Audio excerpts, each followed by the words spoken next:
if the Cougar could have dialed up a perfect October night for football in the Palouse, this is it. Temperature in the 50s, gorgeous night for California and Washington State. Ecstatic Cougar fans lining up hours before tonight to get their hands on a bobblehead. All right, we've talked about the receiver matchup tonight. How about the quarterback matchup tonight, Ryan Neese? Well, Ted and Glenn, you guys know Mike Leach brings a pro-style spread offense that puts a lot of pressure on the quarterback. And recently, Connor Holiday has been the quarterback that he's been his go-to guy. Connor Holiday, unfortunately, last week threw 3 interceptions, didn't have any touchdowns, and got benched in favor of the young senior and Jeff Toole. Jeff Toole came in, played well, but Coach Leach decided to make a change at the quarterback position, and yet he's still stuck with Holiday for the start of the game. He's a gunslinger. He's an aggressive guy. He needs to control his aggression, not turn the ball over. If we see him turn the ball over tonight, guys, it's going to be important for Jeff Toole to step in and take the realms. It's exciting atmosphere down here. We got to see the young quarterback and Holiday step up his play and not turn the ball over. Yeah, right, Ryan. Well, Mike Leach and his Cougars happy to be back home. They had a game in Seattle. They play a game in Seattle every year. They played that game 2 weeks ago tonight against Oregon.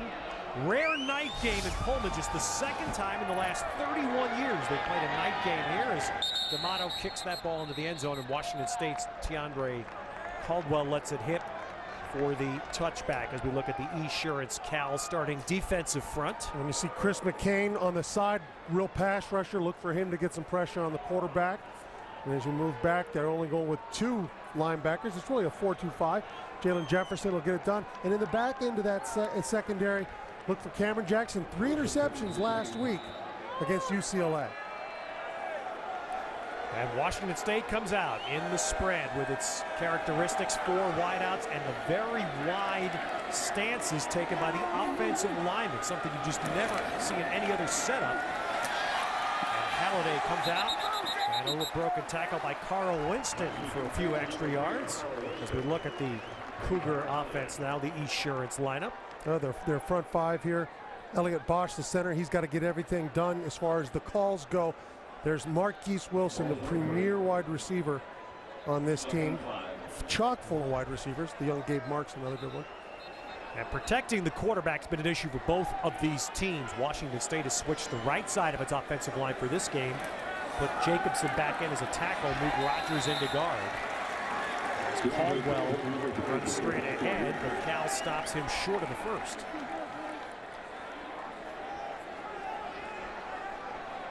And the play calling split right now for Washington State is about 75-25 pass. That's what it's been so far this year. Again, no surprise in the Mike Leach system. Particularly if you have a young offensive line or one that hasn't played a lot together. It's tough to run block as well. A big pressure up the middle, and that is very effective for Cal. Forced a quick throw, but it was Jalen Jefferson who came in up the middle to force Halliday to get rid of it. Well, middle cross dog, you talked about the wide splits. It's hard to recover for an offensive lineman if you have to shift all the way in 1 or 2 yards to pick a man up to try to get back off to Jalen Jefferson in that A-gap. And Glenn, we saw last week Clancy Pendergast, the D coordinator for Cal, did a terrific job in putting in adjustments to face the UCLA offense. Very effective. You suspect that's the beginning of what we see tonight? I think so. I think they're going to try to, if they bring pressure, it'll have to be right up the middle into those big splits. Keenan Allen, that's going to come back. Got a bad block on Cal at the beginning of the punt return. Michael Lowe, I believe, is going to be the man flagged. Land Clark is our referee.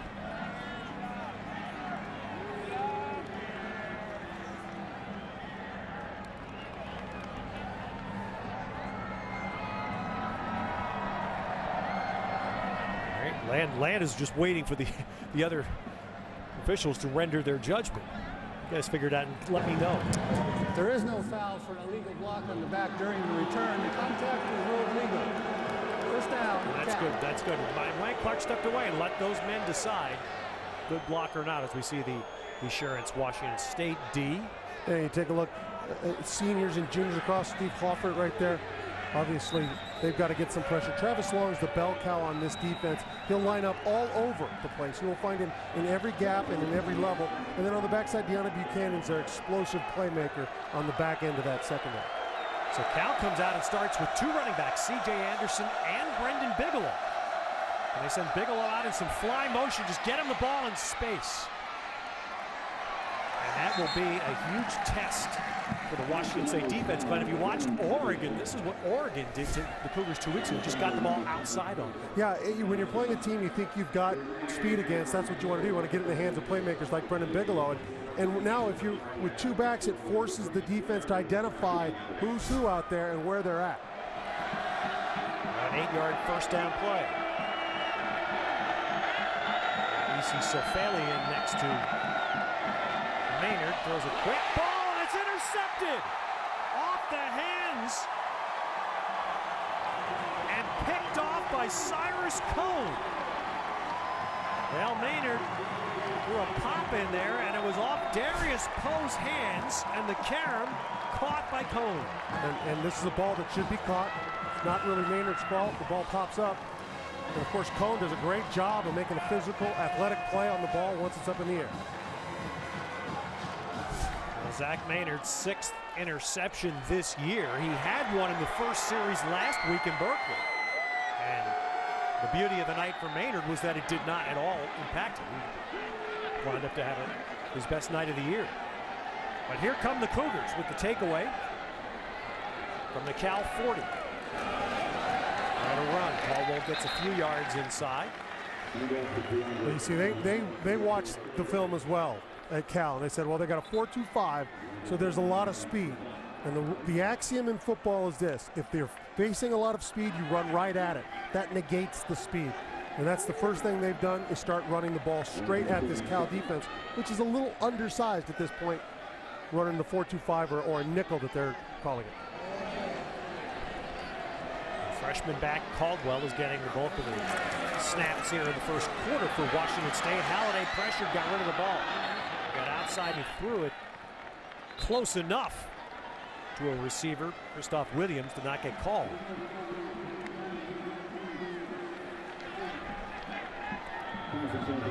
Or actually, Brett Bartoloni was the receiver. Close enough, but now the Cougars have 3rd and 7.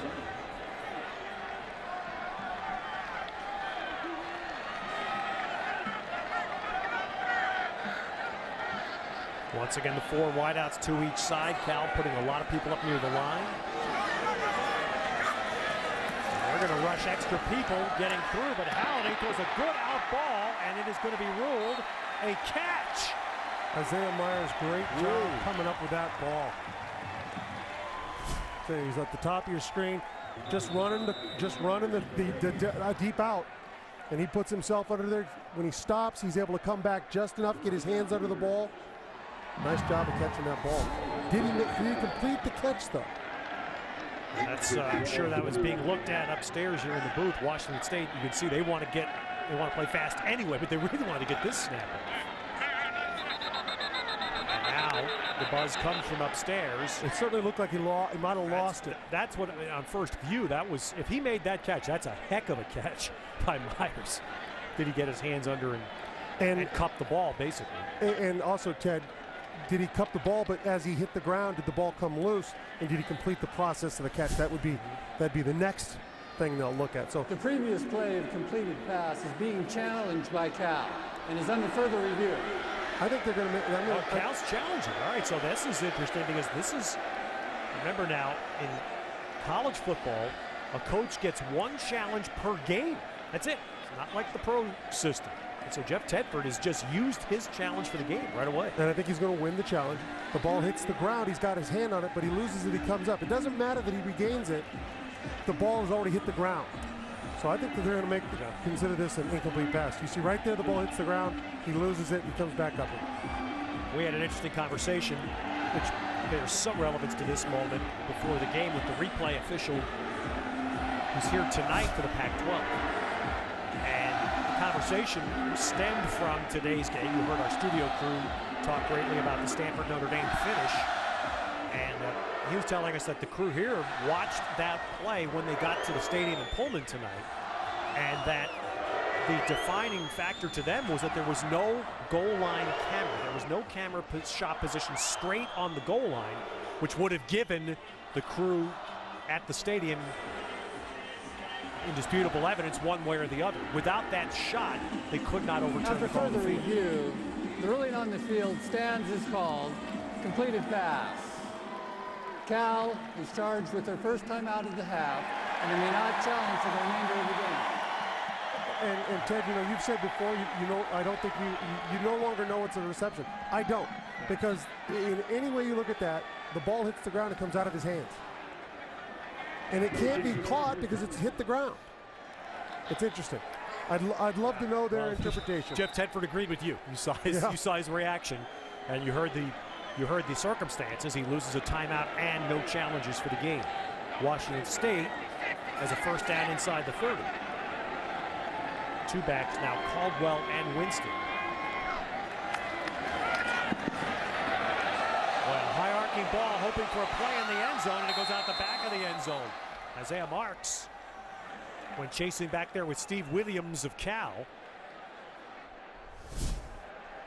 Take a look at the bottom of the screen. They're running a go route with a post to get the safety out of there. This ball's thrown up. Really no chance for any type of completion there. It was thrown outside, and you know, that's what you do. You put it out there. If your guy's there, fine. If not, nobody else is going to get it. Now we get another stop here. Previous Line plays judge. under further review. I'm not sure what is the cause here. And we have another review. Steve Williams, all right, here's the question.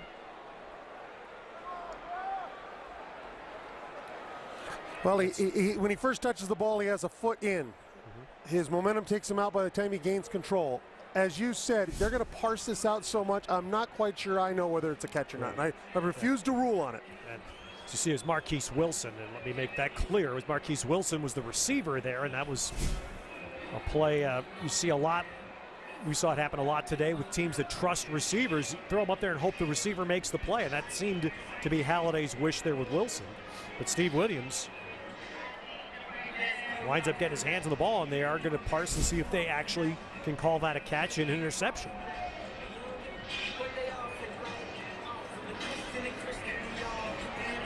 Now Washington State, and you heard our studio crew as well, and Ryan Neese spoke to Mike Leach before the game and asked him about the comments that Mike Leach made early this week that are very, it would be accurate to say, very uncommon to hear a coach publicly talk about upper-class players. Now, Mike Leach was very clear in saying to us that he also praised seniors. He did not throw the entire group together. He praised some, criticized others, and stood by it. Stood behind it. Yes, he did. Very clear that it was not. Yes, it was. He says it was out of context. After further review, the ruling is the defender did maintain control of the ball with the foot down in the end zone. Wow. Therefore, the result is a touchback. First down. Wow, how about that play for California? A huge play, and that one caught me, I think, and Glenn too, completely by surprise. Maybe even Steve Williams, but he makes a pick, and the teams now have traded first quarter interceptions. It'll be interesting to see what Cal does. They came out with the two running backs, had them split out. See what they do when they come back. I'm interested to see their set.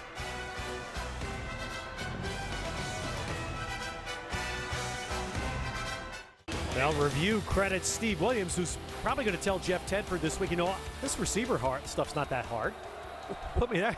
He actually wound up playing receiver. Marquise Wilson trying to be a defender, and the ruling is interception. Alisi Sefeli trying to bounce off two tackles, but generally not much good happens when you go backwards. You're going to see Washington State do whatever they can to stop the run and put the game into Zach Maynard's hands. That's what they're going to attempt. I fully expect to see pressure on first down, blitz to stop the run, a lot of movement up front in the gaps, everything to make sure that Zach Maynard has the ball in his hands and has to stand in that pocket. Daryl Monroe made the first hit. They lost 6. Maynard with a keeper, and look at Maynard running out and diving headfirst he'll get out close to the first down. Well, that's one way to get your run game going. Use that zone read, quarterback option, get him out there, get some yards. Now you've turned your 10-man offense into an 11-man offense. They gotta play the QB now. California needs a full 2. Rogers, the tight end, slides. They give it to Sefele, and Washington State stops the run.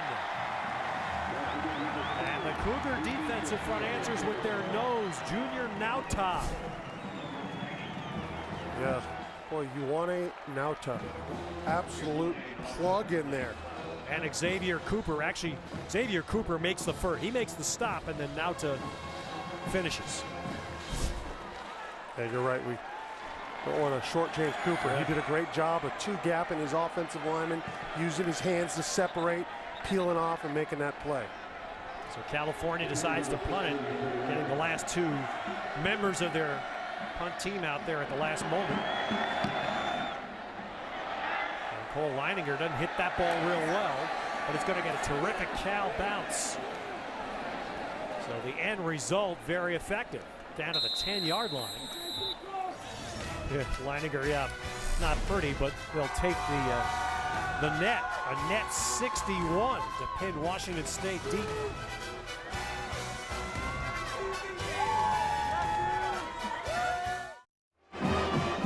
All right, here are 2 Polaris keys to the game. Yeah, California's got to win on first down. That's offense and defense. And Washington State, on defense, they got to make sure that Maynard is comfortable back there. And their quarterback has to have a very quick trigger offensively. Got to get rid of that ball fast. A lot of speed out there for that Cal defense. I would think Washington State had another key there, Glenn. They stopped the run. A short third. Good bounce on the punt by California pins the Cougars deep. Halliday right to work. And sent Wilson down the sideline, went underneath to Barlone, incomplete. Ryan Neese. Ted, after that last interception, Coach Leach gathered his offense on the sideline, brought them over, talked to them specifically about, hey guys, we got to settle down. We can't beat ourselves. And then he spoke directly to Holiday and said, you gotta read the coverage. Don't force the ball. Don't get yourself in trouble. And that's what happened on the last interception. He didn't read the coverage. He threw the ball too far, and it was intercepted. Now throwing the deep ball down the field. And it is incomplete. It looked for a moment like Wilson had made a terrific catch. After hitting the ground and rolling over, and Steve Williams covered the ball out. And they're calling it a catch. Straight no route. A catch. He caught that ball, let it go after he hit the ground, after he completed the process. And now they want to get this ball snapped, Ed. Absolutely, and again, California cannot challenge, but the booth upstairs is going to buzz right away. I thought the initial ruling on that play on the field was incomplete. Wilson did hit the ground, roll over, and that's when we saw the ball. We'll get another look here. It certainly looks like he has the ball, hits the ground. Of course, we can't see the other side of him to see if the ball comes out or is jarred upon impact, but here we go. I think that's a completed pass. And this gets into the famous Supreme Court line I always quote. You know, the football today is over analyzing and over parsing all this stuff, in my personal opinion. You know a catch when you see it. That's a catch. It's a catch. Now, you know, it's interesting. One thing that's lost, too, is all these reviews, the rhythm of the game, the rhythm of their offense is really being heard at this point. You just get a big strike, you want to come right back out, start attacking those DBs again, and instead you sit and you rest. And of course, every coach, I think, this will be a unanimous, if you ask coaches, they all just want the plays right. Yes. The problem is that this is also an entertainment vehicle, and there are spectators that wind up sitting through these dead periods. And now we've had 3 already in the first almost 5.5 minutes of play. Ted, I'm going to refrain from making a judgment on this. Exactly. I'm not going to guess anymore. I mean, I'm just saying, to me, that's a catch, but we'll see how it's ruled How it gets by those in charge. And I think, again, everybody this afternoon watching across the country probably learned that lesson on the last play of the Stanford Notre Dame game, as emotional and controversial as it is, you know, you can sit there and declare things all you want. There's only one vote that matters.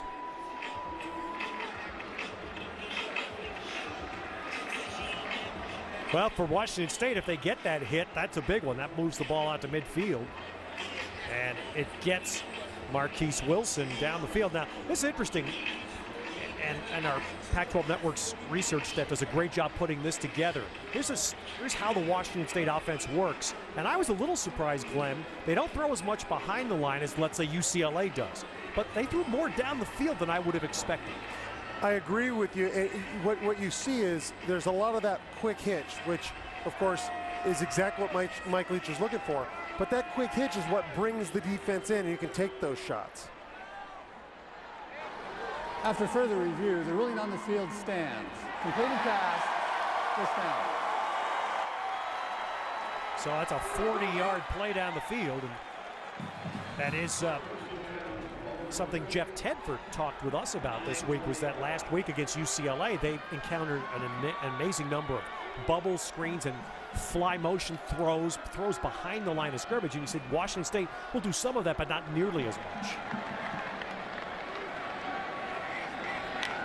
40-yard hit, and the Cougars are at midfield. Caldwell and Winston flank Halliday, and Caldwell got a hit up the middle. And he is shy of 10 yards there. Freshman from Los Angeles, Teandre Caldwell. They did a nice job. They caught Cal in the pressure, bringing pressure up from the outside. That left the middle of the field open. That's where he gets those 9 yards.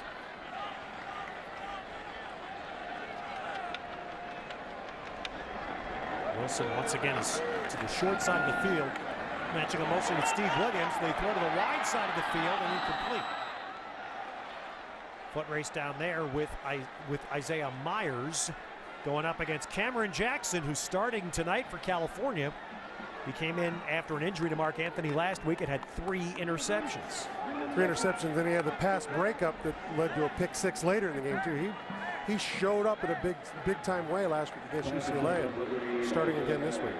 Would you expect Washington State to switch sides with the receivers at all, Glenn? Is that part? Because Wilson, almost every down, I believe, has been left, and oftentimes it's short side of the field. A lot of teams, yes. Mike Leach's teams, no. You will see them switch, but it's not often.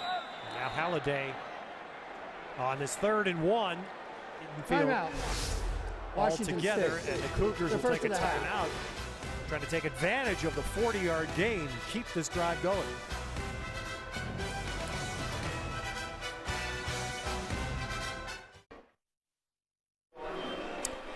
So Washington State ready now to come forth with a 3rd and 1 from the California 41.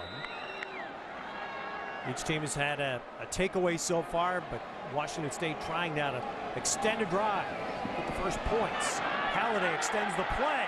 Halliday running for it.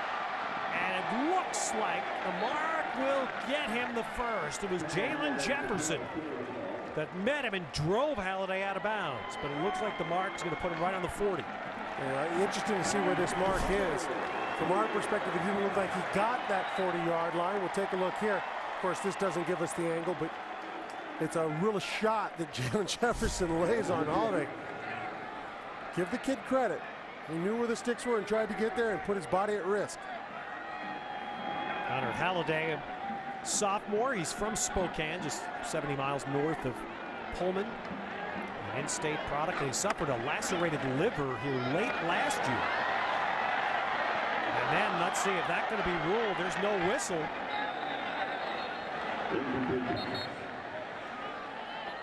That is, I believe that's a fumble. That's a live ball. I'm watching Lane Clark. He never stopped the play, so that was a live football.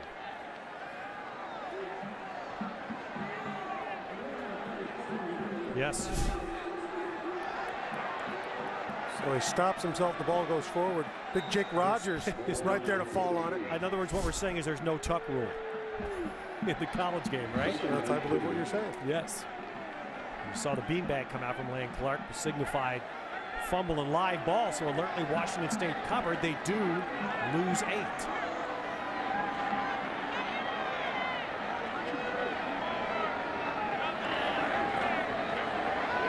Pressure coming, and that ball thrown up and intercepted. Halliday's second pick as Michael Lowe makes the interception, and the frustration on the Washington State side will continue. It's what happened to Halliday last Saturday in Corvallis. Just throwing a straight go route up the sideline, overthrows, and it's an easy center field pick for Lowe. And Halliday doesn't like it, but you have to be able to find those safeties, know where you can hang the ball, where you can't hang it. He hangs the ball right into a quarter of the field with a safety sitting over the top. Easy play for Lowe. 11 interceptions now thrown by Halliday, and we saw Mike Leach there with a hand on the shoulder of senior quarterback Jeff Toole. As that throw for California winds up being a very short game. Keenan Allen getting out but not being able to elude Jeff Toole, who won the job in spring and again in fall for Washington State, and then got pulled by Leach during the season during the early part of the year. Jeff Toole's warming up. He came in last week in relief of Halliday. And hits Richard Rogers out to the 31. And this is what we talk about Richard Rogers, your tight end from Maynard. It's just a stop route. Put him out in space, sits down. It's a quick, very fast throw for Maynard to get the ball out of his hands. Real easy for him to pick up 6-7 yards right there. Rogers had a big week. He had 7 for 129 last week.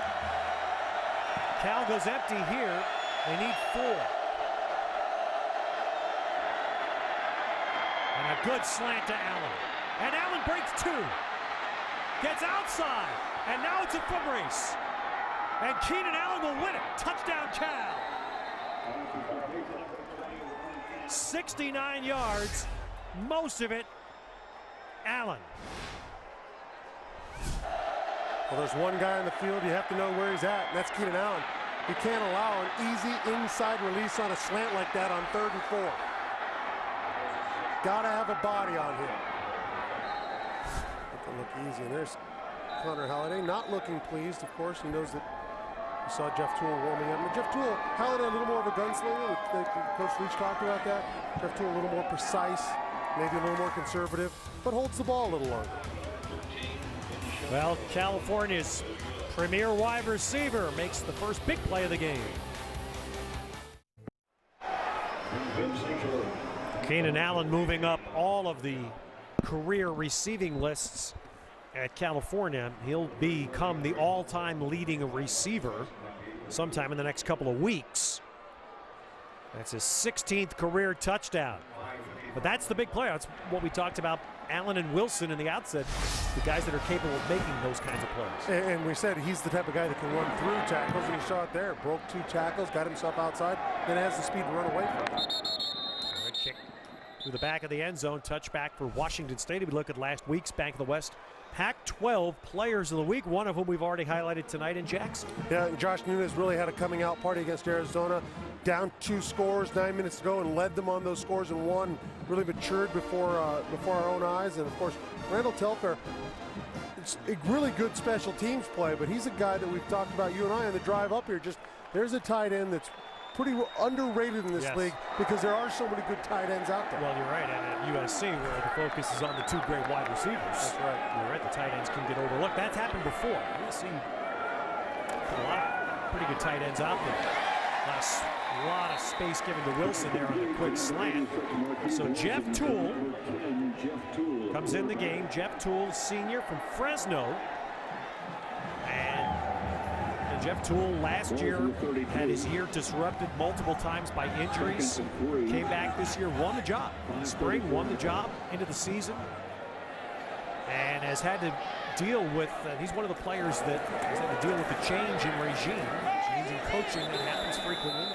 And with those kinds of numbers he's put up, Jeff Toole is a very level-headed. His demeanor, those who know him well say, is what has really served him well and has helped him handle being pulled in and out of the lineup a couple times. Yeah, and if there's one knock against him, it's that he doesn't have that gunslinger mentality. But, you know, I think maybe you'll start to see more of that because he's been benched as a senior. He knows he has nothing to lose, so he might end up pulling that trigger a little quicker now. So now 3rd and a yard. Wilson's isolated left, one-on-one against Steve Williams, and Toole's going to go to him. And Williams breaks it up.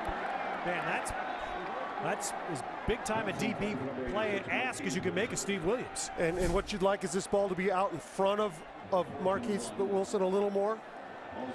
You get that ball out there a little farther where the defender can't make a play on it, you might have a chance. You saw that in the formation. Washington State had been going 2 receivers each side. On that play, it was the first time they just isolated Wilson. So 4th and 1, and the Cal defense comes up with that's just a terrific 3rd down play. Now, Washington State to punt it away. Michael Boland fumbles, picks it up, runs, and hits that rugby punt. And that winds up being pretty effective.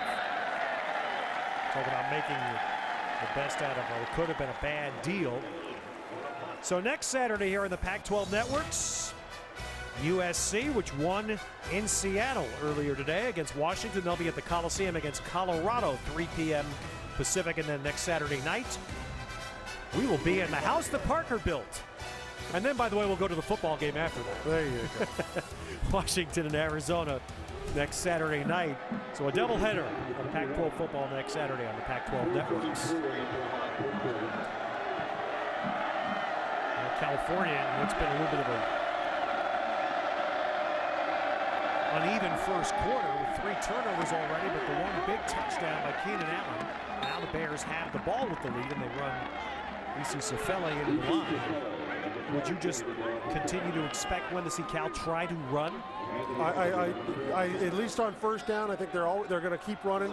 Going to try to bring Rodgers in on those little stick routes, and that opens everything for him. Well, there's Sefele busting right through, and he took a pretty good stick, but not until he got out to the 40-yard line.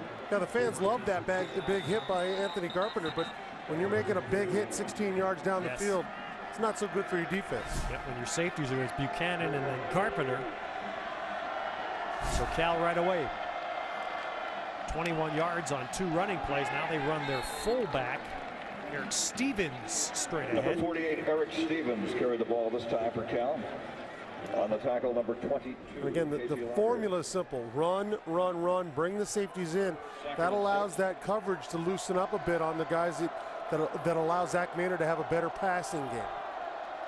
Washington State coming into the game has allowed 151 a game on the ground. That's what you would expect to see Cal. They average 174 themselves on the ground. Now they get Bigelow in the game, the speeder. And Bigelow gets it out to the Washington State 45. Number 5, Brennan Bigelow. This is what you impressed about Bigelow. I mean, how he can burst inside. Yeah, and he gets a great lead block by Stevens there. And when you run ISO like that, that's interesting.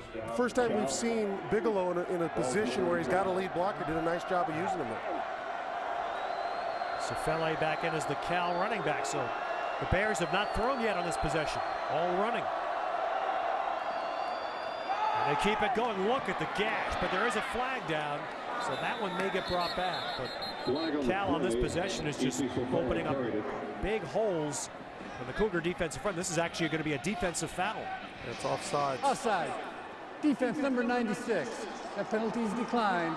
1st down. Xavier Cooper just went a bit too soon and was in the neutral zone. A little misdirection that time. They bring Rodgers across formation. Let's get a little bit of lead block, and that opens up that seam. 5 run plays in a row, 46 yards total.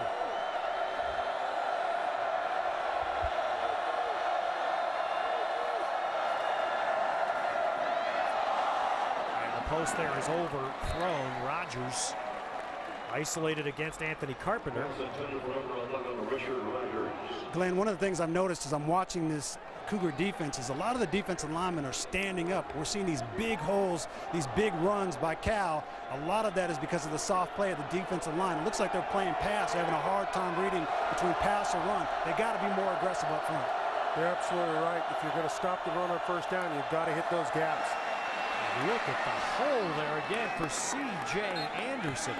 Now, when Ryan talks about standing up, Help us. What does that mean? Well, they're having literally standing up. They're having a hard time deciding whether it's run or pass, and so they're trying almost a two gap. They're hesitant, and when you're hesitant, you get hit. You tend to your hips pop up. Anderson outside, and he's down inside the 10. Well, this 11-yard run is what we thought, Glenn. This drive is reflective of what we thought could happen in this game. Yeah, Cal's executing this drive perfect. You're absolutely right. And Marcus Arroyo, offensive coordinator for Cal, calling a nice game right now.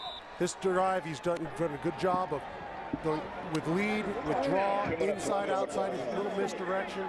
He's got the Cougar defense on their heels. And there's in the middle, that's Marcus Arroyo. Right, yeah, Marcus Arroyo was a quarterback at San Jose State, early 2000s. Now he is the play caller. It's interesting, he's not the offensive coordinator. Jim Mahalzek is that, but Arroyo is the play caller.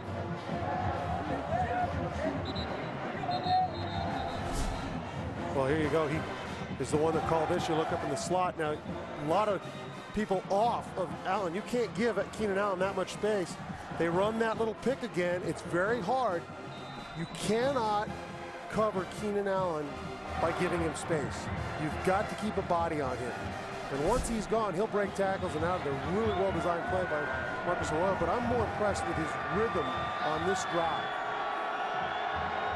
All the yards on this drive have been on the ground for California. They're now at 1st and goal. And here's where both of these teams in the first half of the season have a challenge. Sefele smacked down by Cyrus Cohen. These two teams rank as the last two teams in the Pac-12 this year in touchdown percentage in the red zone. California is 12th. They're last in the league. 43% of their red zone trips ending up as touchdowns. And they change that here on 2nd and goal with 5 wideouts. And Maynard trying to find Bigelow running out to the back corner. Justin Sagote, a linebacker, had the cover. You know, I don't like the design of that. You run simply a go with a cross underneath, but the defense is sitting on it. The isolation is they got the running back on the linebacker. Right. You don't see that in the red zone normally, do you? Not on the wide out. No, normally you didn't see that. 3rd and goal. Trying to throw an inside screen, and Washington State picks it off. Intended for Allen, and it ends up with Anthony Carpenter. There's one of the problems when you have the quarterback looks to his right and comes back. He throws the ball before he acquires his receiver, so the ball's very high. Keenan Allen has no chance to get to that ball. It's tipped up, barely gets a hand on it, tips it up, and of course, Anthony Carpenter comes down with it. And also there, Casey Locker will make an unheralded play because Casey Locker was there. He smacked Allen just as Keenan Allen gets his hand up. And therefore that tip right to Carpenter, first career interception. And there each team has thrown 2 picks in the first quarter. Yeah, with Maynard looking one way and coming back, he never finds his receiver. That's why that ball was so uncatchable. Back down at the line of scrimmage on Toole's pass. But on rushing linebacker Nick Forbes there. Well, Connor Halliday threw 3 interceptions last week at Oregon State. Jeff Toole came on, and the conclusion by Washington State coach Mike Leach was that Halliday threw interceptions, Toole got sacked. As a result, they had a lost day on offense. Now Toole getting a chance this weekend, an early chance, hitting Brett Bartolone over the middle. Well, just right away, what you see, Toole took his time there and got to his second progression. He didn't just throw the ball right away. Holiday, really, he had one bad ball that was interception. Of course, the deep one, who would have thought that they could have come down with it, but Mike Leach is looking for an answer right now, and he's going to do what it takes. Well, that was fairly clear this week, wasn't it? Leach has pretty much challenge would be one way to describe what he did with his upperclassmen. As Caldwell gets outside, turns the corner. DeAndre Caldwell carried it. He got a real shot on the sidelines. He was out before he hit the ground. Avery Sebastian came up and it really got a hit on him. We'll see if it was helmet to helmet. Here's a replay. You're going to see a big hit here, and he was already out of bounds. Boy, he's down before he hits the ground. we don't know if a whistle had blown, but he was an out of bounds player.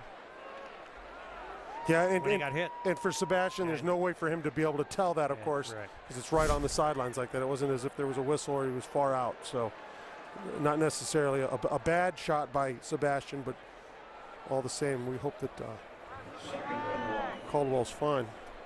30.5 seconds in the clock for the first quarter. It happens right in the Washington State bench area.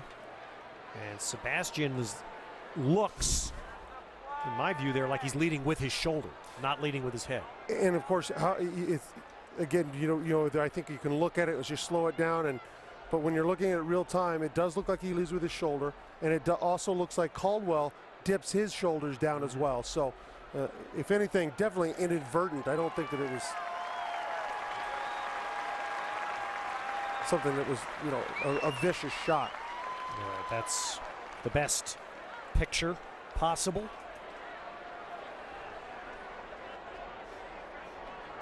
But now you see the medical people on staff right away, and in football today there'll be batteries of tests performed on Caldwell. Washington State, meanwhile, has second and short. 30 seconds to go in the first quarter. First down throw to Isaiah Myers. One thing about Myers, Coach Leach talked to us yesterday about him, said really quick in and out of his cuts. Now, when you're running a spread like this and everything's got to be on rhythm, that's huge. I look to see Myers become a much bigger part of the offense as the weeks and next year or two move on with this sophomore. All right, after the chains were set for the first down, the quarter clock runs out. So 2 turnovers each way, but California has the big pass play for the 7-0 lead.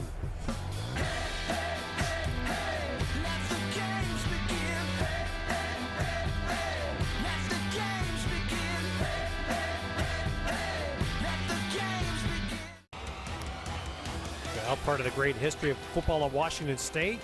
A guy named Drew Bledsoe, not bad. One of just elite quarterbacks and players in this program history. Second quarter starts with a Cougar first down. Carl Winston and a flag. That came from the referee. Well, certainly in that area where you're going to get a holding, particularly on a run that gets some yards. Holding. Offense number 77. A 10-yard penalty. Replay first down. Well, the biggest story of the first quarter, the 4 interceptions thrown by the 2 starting quarterbacks. Not all thrown by them. A couple were balls off receivers' hands.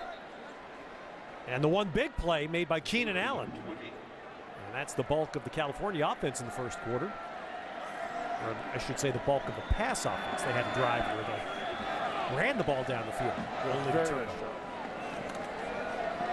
Jeff Toole continuing and throws that inside screen, and racing all the way across midfield with it is Marquise Wilson. Well, again, Todd, you take a look. You run a little bit of a pick, and if you don't switch it off or you zone it, now you've got this guy on the open field with the ball in his hand, and he can make you miss. Now Wilson's had a 40-yarder and a 24-yarder already, and that highlights him. He's averaging 16.3 a catch this year, 17.2 for his career. That gives you an idea of what a big play weapon means to an offense. And now with the play clock running out. Timeout. Washington State. Their third and final So of the Washington half. State has used its final first half timeout. It will be 30 seconds in length. After the big catch and run by Marquise Wilson, which puts him over 3,000 yards now in his career. All-time conference leader, very good player at Stanford, Troy Walters. I think Ryan Neese played against him a little bit. Troy Walters had over 4,000 in his career.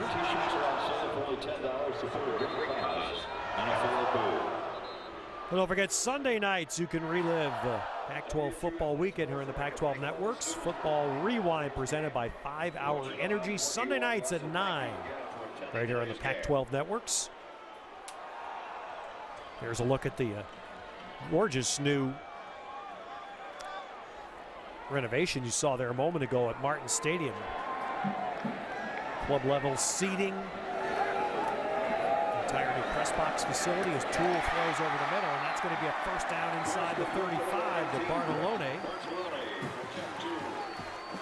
Well, they do so much here with over routes and crossing and drags. It's hard. Sometimes you just lose track of a guy like Bartolone. All he does is get up into the void and sit.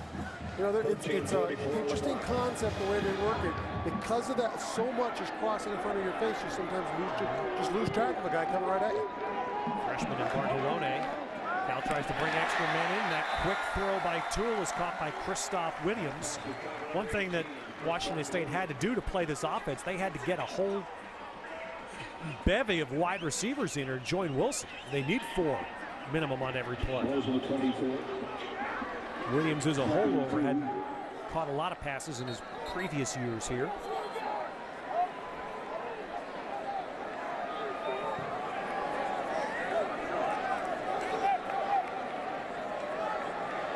Leon Brooks in the game as a back, going to go out in the pattern. And Toole throws it out of the 5-yard line, and another terrific break up by Steve Williams on Marquise Wilson. They had exactly what they wanted. They've got him right here. He runs the post. Safety's way off. The ball's delivered, and a great defensive play by Steve Williams. Clean, he has right? no help. He knows where the ball is coming to. He breaks on it and then breaks it up. A fantastic job. Ryan Neese must be smiling, Ryan, watching that. I mean, you're watching a guy. He's taking this challenge one-on-one. I'm definitely smiling. That's not an easy route to defend. That post route is very difficult. He got his hand in there and broke it up very nicely. Now Toole throwing it out. Well, that was a nice throw, just drifted out of bounds, intended for Bartolone. And Bartolone coming from the right side. Toole's going to take a shot. 3 Cal Bears on him. You know, a very good job there. Cal defender Josh Hill pushing Bartolone, getting that real estate bought up to the outside, making that ball hard to catch. So now Washington State lines up to go on 4th. Winston the back.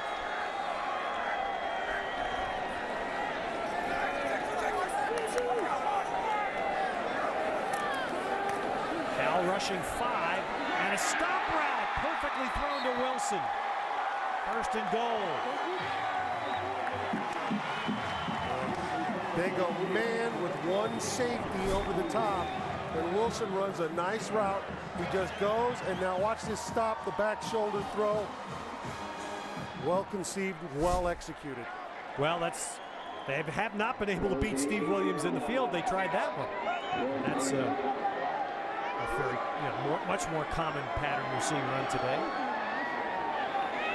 So now the Cougars 1st and goal.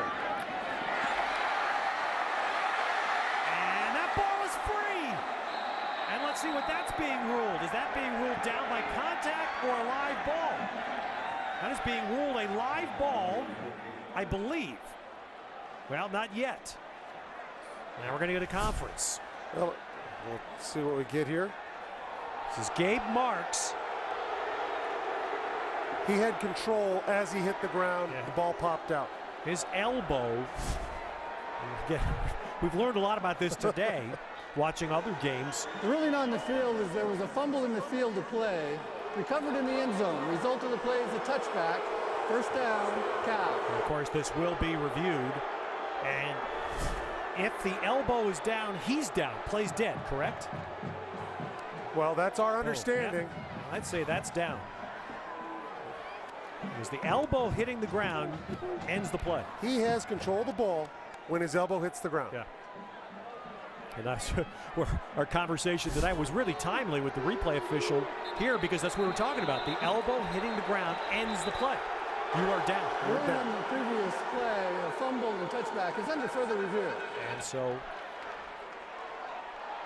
off that, I would guess, and that's all I'm doing here is guessing, that that play is going to go back to Washington State. Well, I would like to think we're not guessing, that we actually know what's going on here, but no, we're guessing. We're guessing. Come on. And here's the best view. He has the ball. Yeah. It hits, bounces out. Now the question is, did he get over the line with it?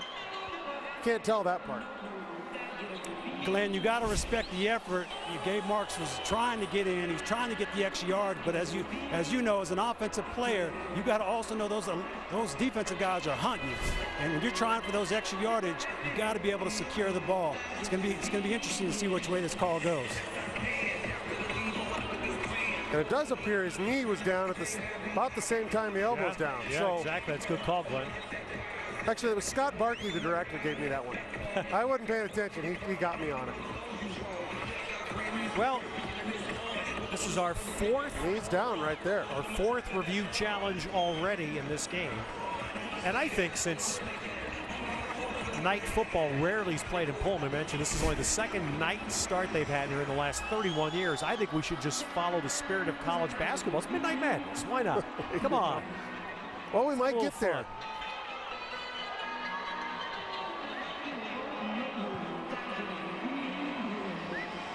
Dave Marks, we mentioned that he's a freshman that came in from Los Angeles. Another one. I mean, Mike Leach had to go out and get some wide receivers to play this year, to play his offense. And he's got two freshmen playing right away, Bartolone and Marks. After further review, the ruling is the runner was down 1/2 yard from the goal line. Therefore, Washington State ball, second down.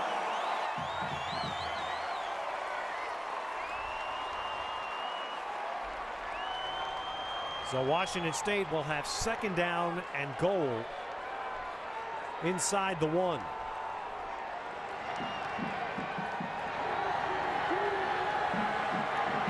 Washington State also has really struggled this. Only 8 for 18 coming into the game. Red zone touchdown percentage. Need a half a yard to put this one in. Carl Winston behind Toole. And that's going to be not judged in. And this is the question now, Glenn, for you as an old lineman. So you run this spread stuff and your offensive linemen are way wide apart. Now you get down here and say, by the way, guys, let's go back and play football again. Yeah, it's tough. They don't get a lot of practice at, number one, closing their splits. Number two, getting in a three-point stance. They got to get their hand in the dirt, and what they have to do then is get their nose down, their butt high, roll their hips, and drive people off the ball. And that's not what they're asked to do 90% of the time. Now back to the wider splits on 3rd and goal.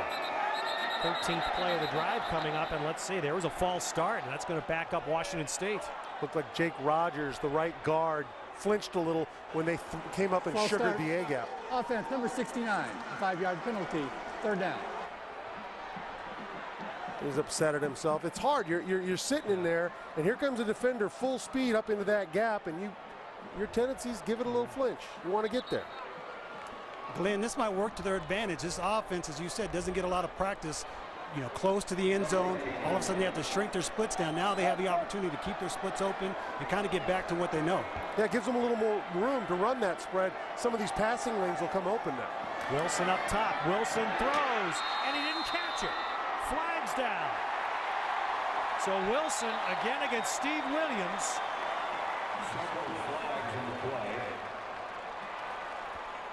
Wilson looks a little shaken up after that play. He took a pretty hard shot. Second man in, got him. Josh Hill in there afterwards doing a lot of talking to Wilson.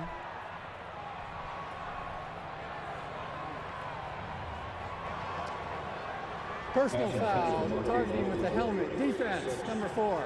That penalty will be enforced half the distance to the goal with an automatic 1st down. So they get Avery Sebastian here. He was the second man in. Williams on the coverage. does a nice job, but there it is, yeah. coming in helmet to helmet, and you can see that Sebastian does put his helmet down. Hard to tell, though, that it was an intentional shot. That's the right call by the officials. I was thinking it was going to be called on Steve Williams. Steve Williams, Ryan Neese, I mean, this guy's having a half, isn't he? I mean, how he's defending Marquise Wilson. He's doing a great job. I mean, a difficult challenge trying to defend that talented wide receiver, but he's doing a good job. He's all over the place. Now Wilson is out, and out in the screen, they can't get the throw to Leon Brooks. 6 points if he can hold it. As a running back, you're not going to get a lot of opportunities in this offense. You got to make them count. This ball's up. Now he's a smaller guy. It's a little high, but he's got to come up with that ball. How many opportunities a running back are you going to get? And this is I'm sure the building frustration for a team. The Cougars with a lot of prolific offense, but they have not been able to do this. They've not been able to finish the way they'd like. 2nd and goal. Winston in. They've got 2 big weapons out now. Caldwell, the running back, and Wilson. And Winston is out. So remember, Cal is not, right as of the moment, they've knocked 2 big players out of the game.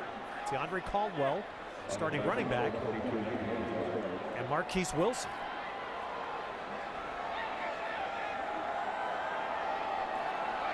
And you see the rush offense for Washington State, 119th in attempts. And, so they don't really run all that often, and when they do, they don't do it well. So you can see they're 119th in all those categories. 3rd down and goal. And Toole's got a man. And finally, no, he didn't catch it. He had it, and Gino Simone could not hold it. And that may have been a late play by Michael Lowe to jar that free. I'll tell you what. I don't know that Toole can put the ball any better than where that ball is put. Gino Simone has to come up with it. He drops it without the defender hitting it. Yes, you're right. You're right, Glenn. It's a great view. Great job by our crew to get that. That was the receiver. I thought maybe Lowe had jarred it, but no. And Toole put that ball where it looked like 6. Instead, it will be Andrew Fernie with a 20-yarder for 3 points. And he does kick through. So the Washington State Cougars frustrated in the red zone. Settle for 3.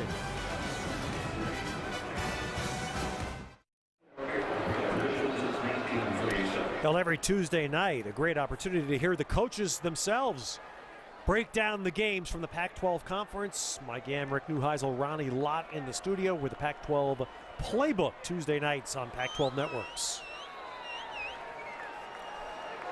And again, that's part of this fabulous new addition to Martin Stadium in Pullman this year. Next month, the Board of Regents of Washington State is going to vote on building an entire new football building here in the end zone to our left. That would be the hopes here. That would be the next phase of upgrading the facilities for Washington State football.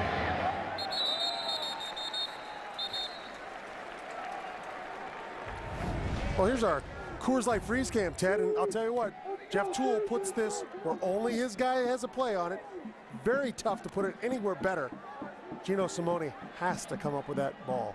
That's your Coors Light Freeze Cam. Gino Simone, a senior, he's a Washingtonian, and he's hung in there to get a chance to play with the new coach, more of a chance to play, and that's going to make that moment all the more difficult. So it is 7-3 for Cal. The Bears start from the 25.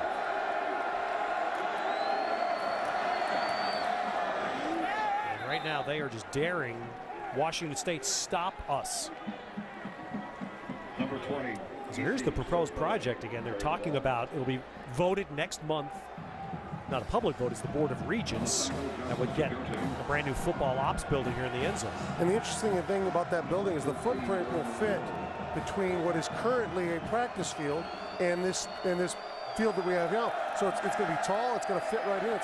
Actually, they've done a nice job of designing that building. And as you said, in 1 month there'll be a vote, and the Board of Regents will let them know. And meanwhile, Keenan Allen with another catch, and that pushes California already out near midfield. Daniel Simmons on the cover. That's the end of the stadium we're talking about. They obviously would have to take the scoreboard out, move it to the other end, but that would be easily done if they can get the good new football building. Keenan Allen with another catch. Of course, Washington State, anybody who's been here and follow Pac-12 football, you know, I mean, this is a real regional school in the eastern part of Washington State, and fans come long distances for the games, hence at night, not as easy. And that's why you have some folks who've not been able to make the trip here tonight.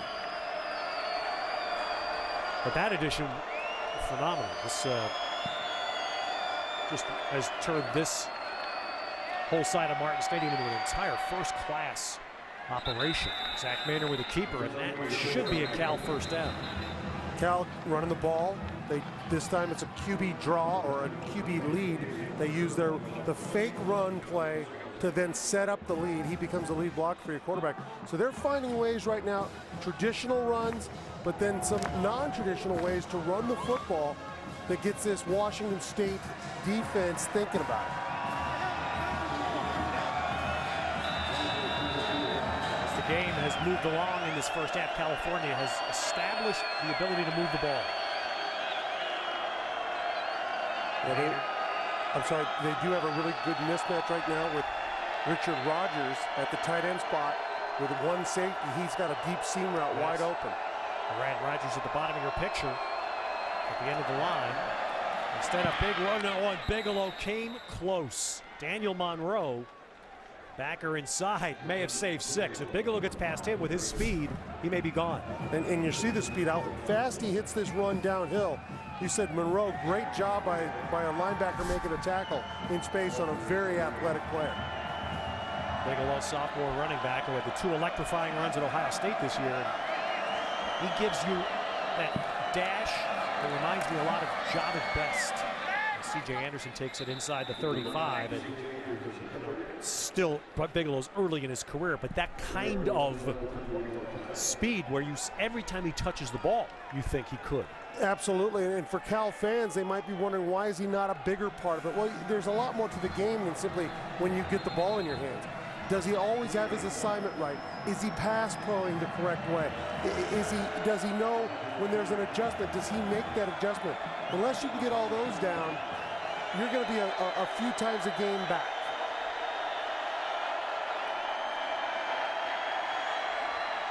Maynard with a good throw to Allen. And Cal's in the red zone. Just a deep curl by Keenan Allen. Well designed though, over the top. You take a look, he's just coming up, and then he'll just curl out. There's the ball delivered on time. Got to make Zach Maynard uncomfortable back there. You have to find a way to get his launch point to change. Maynard with a beautiful fake. Boy, Maynard with a great fake to Anderson, then kept it, and he'll give California first and goal.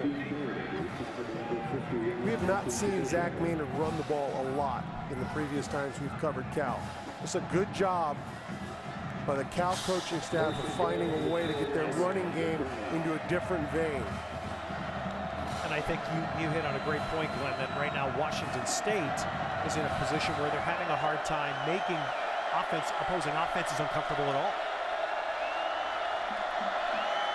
Anderson running inside, right up the middle, and taking it in for the California touchdown. So there is a major first half statement. Washington State with a bunch of plays inside the 10 could not score. California gets down there and fairly easily in the end zone. And you see the push, the offensive line, everybody's got their pads low, their hips down, and they're driving. Brian Schwenke, the center, which seems to happen about every third play now in college football. Somebody's helmet's flying off. You saw Schwenke's come off. D'Amato puts the point through, so Cal has opened it up now, 14-3. Those two, but Keenan Allen with the lone touchdown at this point. And as long as they continue to be in sync, as long as they continue to get themselves open, you're going to see a lot more of Keenan Allen as the game progresses. Good kick return here by Bartolone of Washington State, gets it out across the 35. Well, here's the sink. Yeah, they are in sync, and that's, you know, when we talk about it, when you're coming out of your break the right way and you're back on your third step the right way, the ball comes out on time, that's what happens. You get those gains. Maynard is 6 of 10 for 114. He's thrown the one touchdown, which was the big run by Keenan Allen, 2 interceptions, one of which was off the hands of a receiver in the first California possession. Connor Halliday started for Washington State at quarterback through 2 interceptions. Now it is Jeff Toole, and the Cougars are moving with Toole in the game. Pass there to Isaiah Myers. The question for Washington State in this first half, they've already suffered 2 blows. Teandre Caldwell, a freshman, their starting running back, and Marquise Wilson are not in the game. Caldwell not coming back since taking a tough hit along the sideline. Wilson in the end zone on the last Washington State possession. They're going to get Jake Rogers, the right guard, moving again. Because they have such wide splits. False start. Offense number 69. 5-yard penalty, still first down. Because they have these wide splits, the A gap, that's the gap between the center and the guard, is really, really wide. And so what you end up seeing, see that distance between those two. The guard is scared to get down into that A gap. He's got to get there. He's very jumpy, and that's twice now they've caught him, once with a sugar and once just because of that immense distance he has to cover. And that's what you saw Nathan Broussard of Cal lining up right in that 2 men flanking the center. That would be, you think, a fairly normal defensive attack against that wide split? Yeah, because you're asking one of your guards to get down into that gap. And there's a throw now to Gabe Marks. So my question, therefore, Washington State knows that. They know teams are going to try that. What's their counter? Well, there's a lot of counters to it. One is you have a running back step into that gap, or you have a guard block down and the running back then takes the other backside gap, or you slide protect. I was going to say, so you can either have a back help block. The offensive lineman can move to help plug those holes. Oh, absolutely, yeah. They can squeeze it down, they can slide it, but it's just tough with that much room down. Good throw here, and Myers couldn't shake free. Running down the near sideline. Pass intended for number 88. Cameron Jackson on the cover for Cal. Interesting play call. It's 2nd and 5. You're at midfield. You take that shot. Now, granted, he must be thinking at this point, I'm in 4-down territory. I can get 5 yards and 2 downs. Would Mike Leach ever narrow the gaps with his line? He hasn't done it. He never did it at Texas Tech. Okay. And now, you know, obviously, I've seen ends rush inside, which is completely against what you should do defensively. And now I've seen A gaps attacked very hard. Toole just gets out of the pocket and fires the ball out of bounds. And so Washington State getting it to midfield, but now stuck and facing 4th down. And you're in kind of a no man's land here, 4th and 5. At the California 44, Mike Leach going to send his punt team out. And that then makes that 2nd and 5 call even a little more perplexing to me. That you take that long shot. You've got to get something rolling here. Cal's got to score on you. They're starting to get a rhythm offensively. You've got to figure some way to keep your offense out there a little bit. Bowen hits a very short punt. He's going to need help here again and doesn't get it. Wow. And that is going to be basically that's a total loss there for Washington State. That's only going to be a 13-yard punt. Thanks very much. We welcome you back to Pullman this beautiful fall night. Our Pac-12 Network's crew on hand. Our game being directed by Scott Barkey, produced by Michael Molinari. Michael, by the way, I believe he's starting to form an exploratory committee about running for office in Spokane.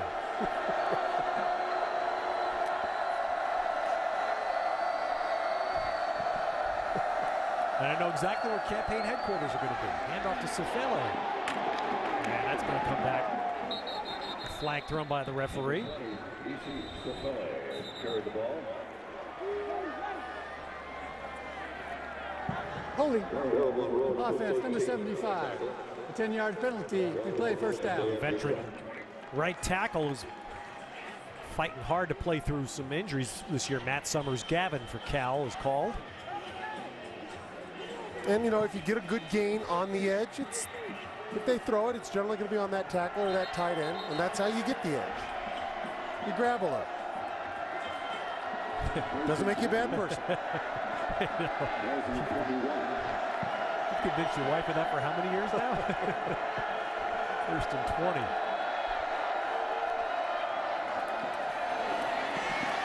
There's a throw just to get the ball to Allen again, and California has done that. I just think, Glenn, they've done that nicely in the first half, is get Allen involved.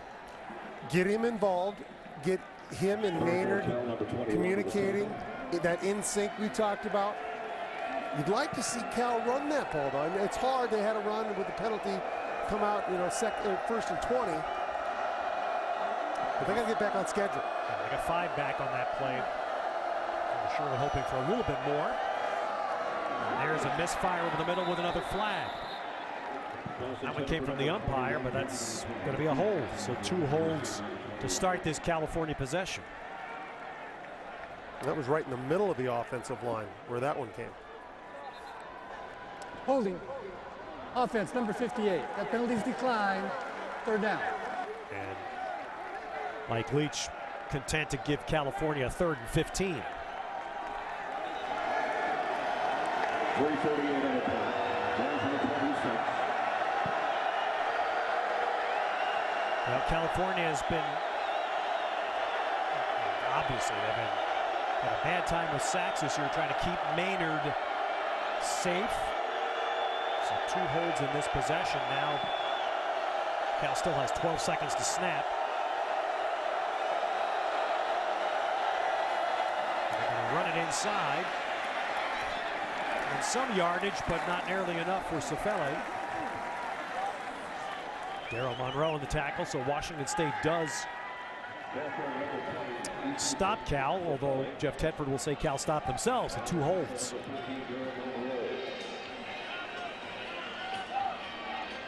So Cole Leininger will punt. Leon Brooks for Washington State.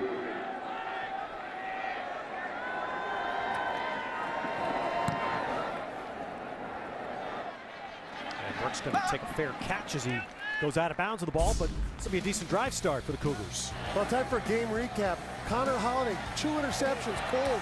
See that one right there, over the top, easy, but Marquise Wilson, 4 receptions, 87 yards. Not a part of the offense as of late because of an injury in the end zone.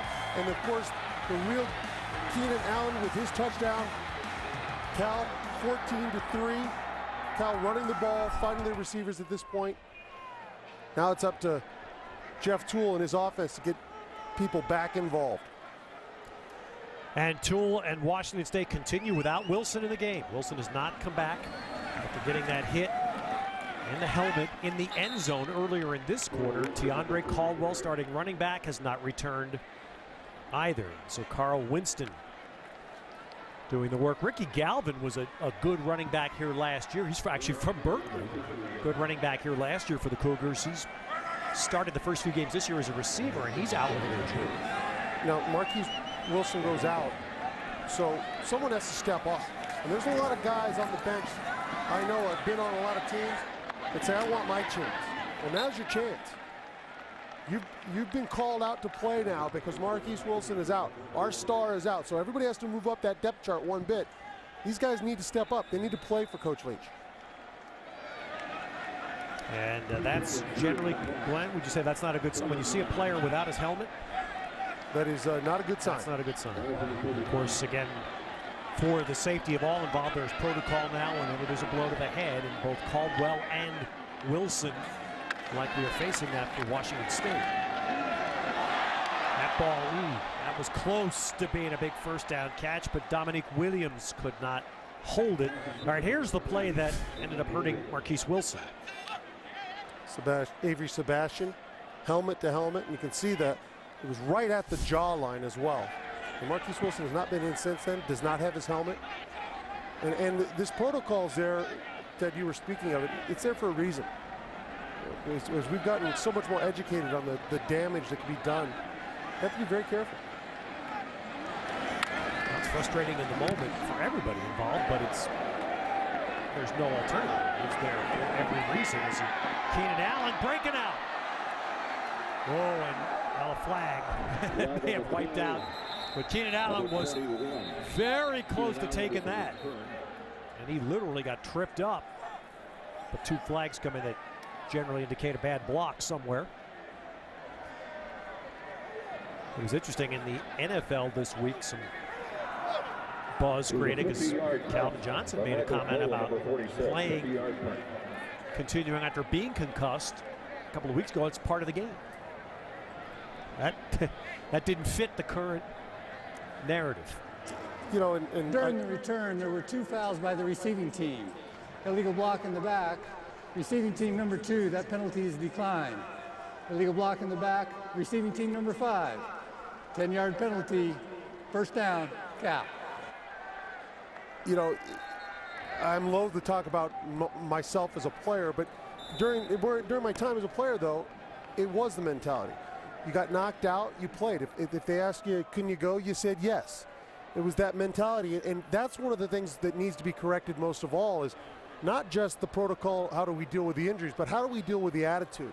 And if we can get that changed, then I think that we're a long way to helping the situation. So as they tend to the injured Cal player, and it's Avery Sebastian. You saw Wilson briefly there on the Cougars sideline.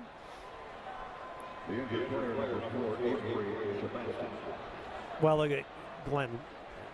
You very accurately point out the game not going the other way. The trend we're on is only going to continue. And so when a player suffers a blow like Wilson did, like Caldwell did, as so many others do every game, it's going to be dealt with the player's safety in the forefront. And so one wonders, how do you deal with your numbers then when you've made the scholarship limit now is 85, but you're going to make it tougher to stay on the field? Is there something they're going to do with the scholarship limit? And frustrating. I mean, California, I referenced the name a few minutes ago. California football fans remember very well Javid Best, whose career at Cal ended in a brutal fall in the end zone in Berkeley, suffered a significant concussion, came back, first-round draft pick, fairly routine running play last year. A year ago, I believe this week, fairly routine running play in the NFL, tackled out of bounds, hit the ground, head hit the ground, hasn't played since. And it's almost unfair to call it an occupational hazard. It's far more significant than that. There's some hope, by the way, that Javid Best might be able to think about coming back next week in the NFL as C.J. Anderson carries here for Cal. You see Cal back onto the Doug football, right back to the running game. Try to get that rhythm back that they lost.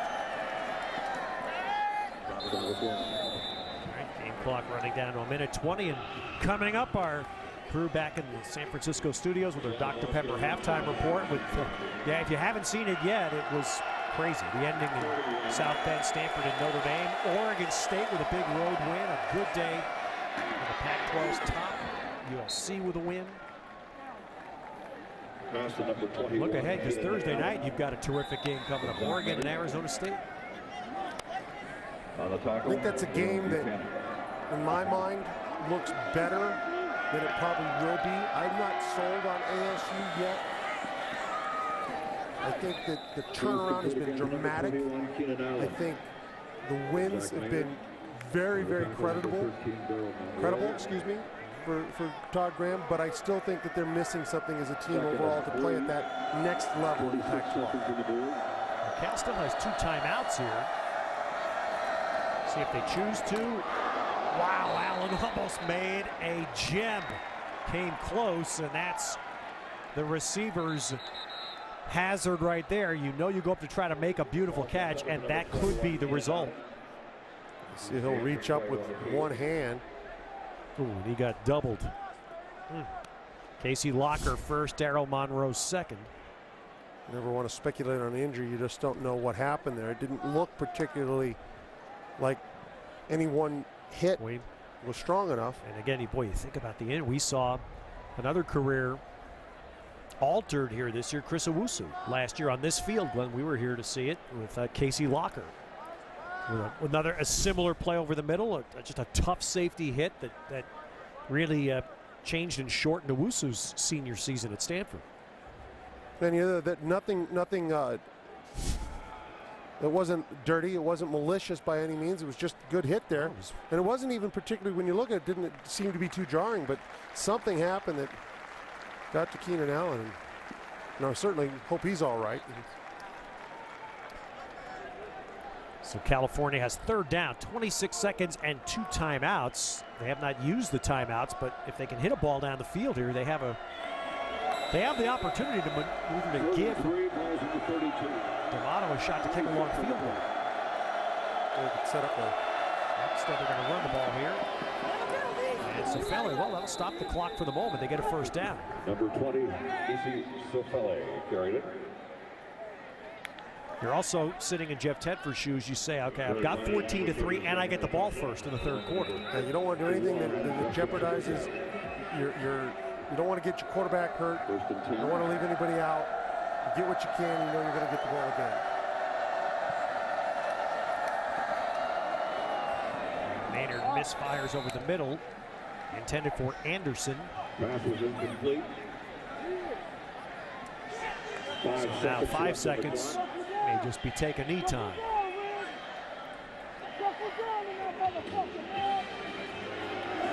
Maynard's going to get back in the shotgun.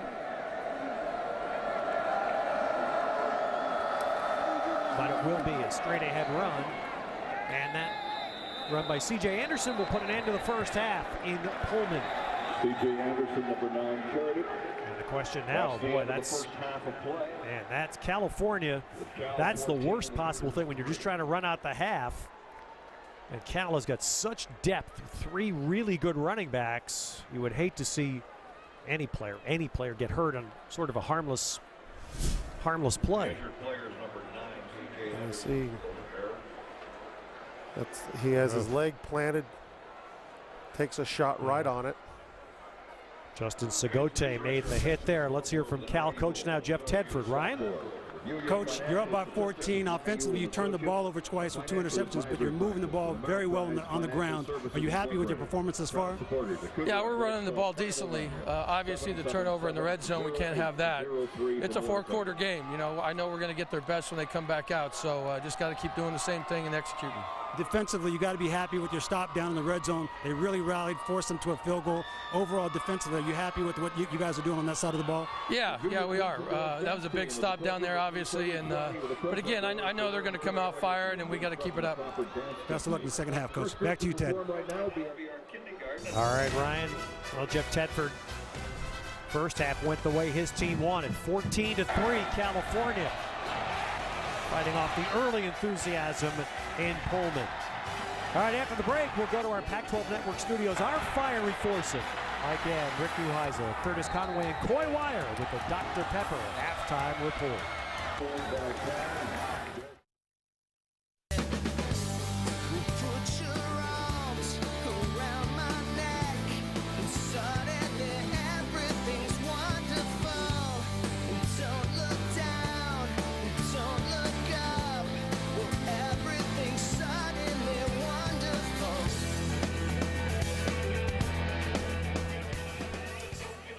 California with the lead. Keenan Allen, the premier receiver, with a big first half at 123 yards of receiving, and California will get the ball to start the second.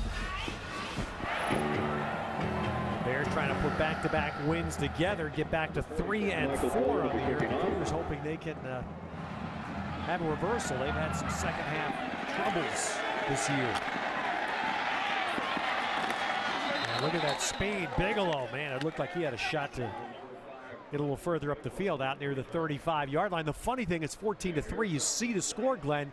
Washington State had a couple of what-ifs. Yeah, the red zone killing Washington State. They come out. Listen, you're only going to have so many chances down in the red zone. You've got to get it to them. You have to come up with this. And then a beautiful throw by Toole over the corner for Gino Simone. Got to come up with it. in order to win tight games, you got to make those plays. Red zone, you've got to be efficient. Right now, Washington State just is not efficient, and their offense is really grinding to a halt as well.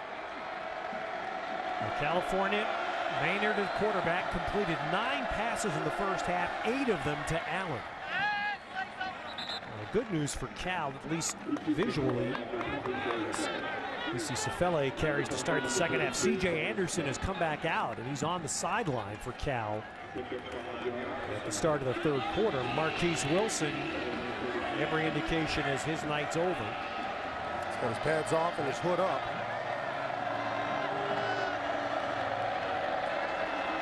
Anderson, the California running back, got hurt on the final play of the first half. Whether or not he plays remains to be seen, but the fact that he was out there warming up to start the third quarter was a good sign for the Bears. With sweeping, Sefele got upended there. I'm not sure if that's his own lineman or Daniel Simmons that got him. I think Daniel Simmons got in there and tripped him up.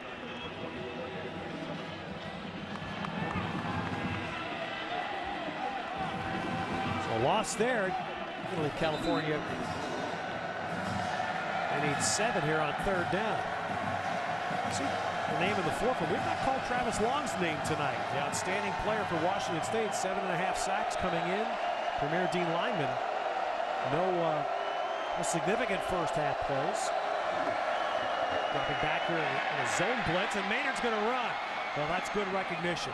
He saw the middle of the field and took it. They rush 3. Travis Long, who just brought up, actually drops deep. Watch 89, middle of the screen. He's dropping deep into that flat area over there. Good job by Zach Maynard understanding. Hey, guys are dropping. They're running away from me. Let me get the yards I can get. 11 yards on the Maynard run. Let's see 4 effective running plays for him tonight.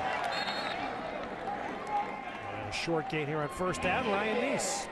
It's unfortunate, guys. Star wide receiver Marquise Wilson will not return to the game. He's on the sidelines, walking around in a hoodie. I also had the chance to talk to Coach Leach coming out of the tunnel at half, and he said, hey, guys, we have to find a way to just do what we can do and what we've done every day in practice. Catch the ball, throw the ball, catch the ball, run and hit on defense. We do those simple things, we can execute and we can win this game. He was actually very optimistic and very happy with their first half performance. He said the scoreboard didn't reflect how well they played. Here's a sweep, and Bigelow getting to the outside. That's the weaponry, the speed. And California well over 300 yards of offense already. That's the speed that Bigelow brings to your offense. Just ran right around contained. And what Washington State, and to follow up on, as Travis Long makes the play there. That's a first real stop there as he punished Bigelow. But you know, California for the first half averaged 7 yards a snap. And for Washington State, you would think it's got to start. They've got to find a way to stop Cal. Yeah, absolutely. And you know, and our guy Sam Polis here gave me a great one. They had 11 plays of 10+ yards. A quarter of their offense. A quarter of their plays, excuse me. There's another throw to Allen. And Allen has a first down inside the 15. So Zach Maynard, 10 completions tonight, 9 to Keenan Allen.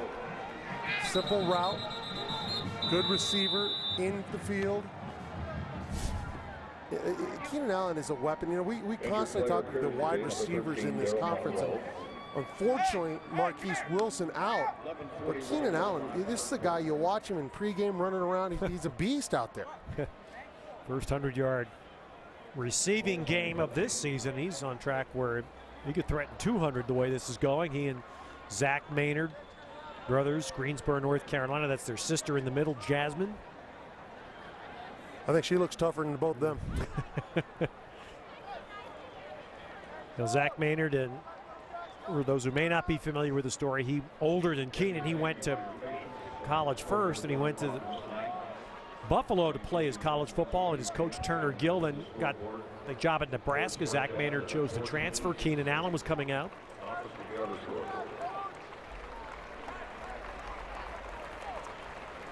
And Zach Maynard and Keenan Allen ended up coming together to California.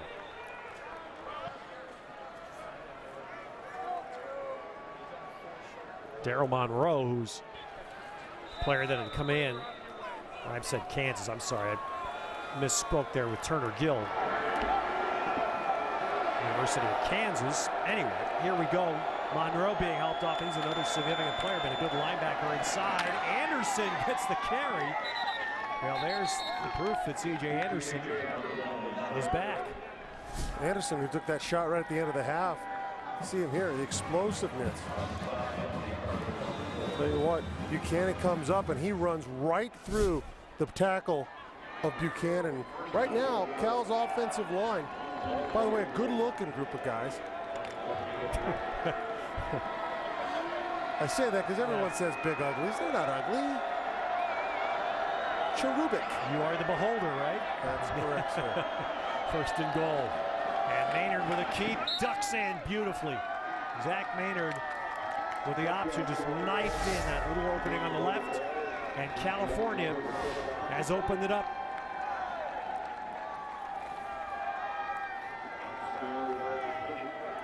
And the what-ifs that we showed you for Washington State, those dropped passes that could have given them some points, do not offset the fact that they need to find a defensive answer.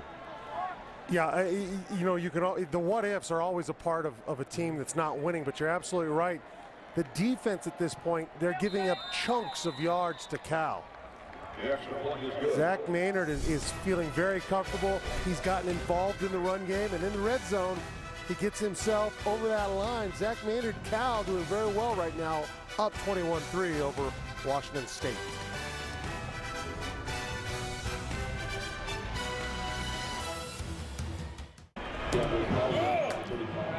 That's a different version of the Coors Light freeze can. Look at that left hand. See?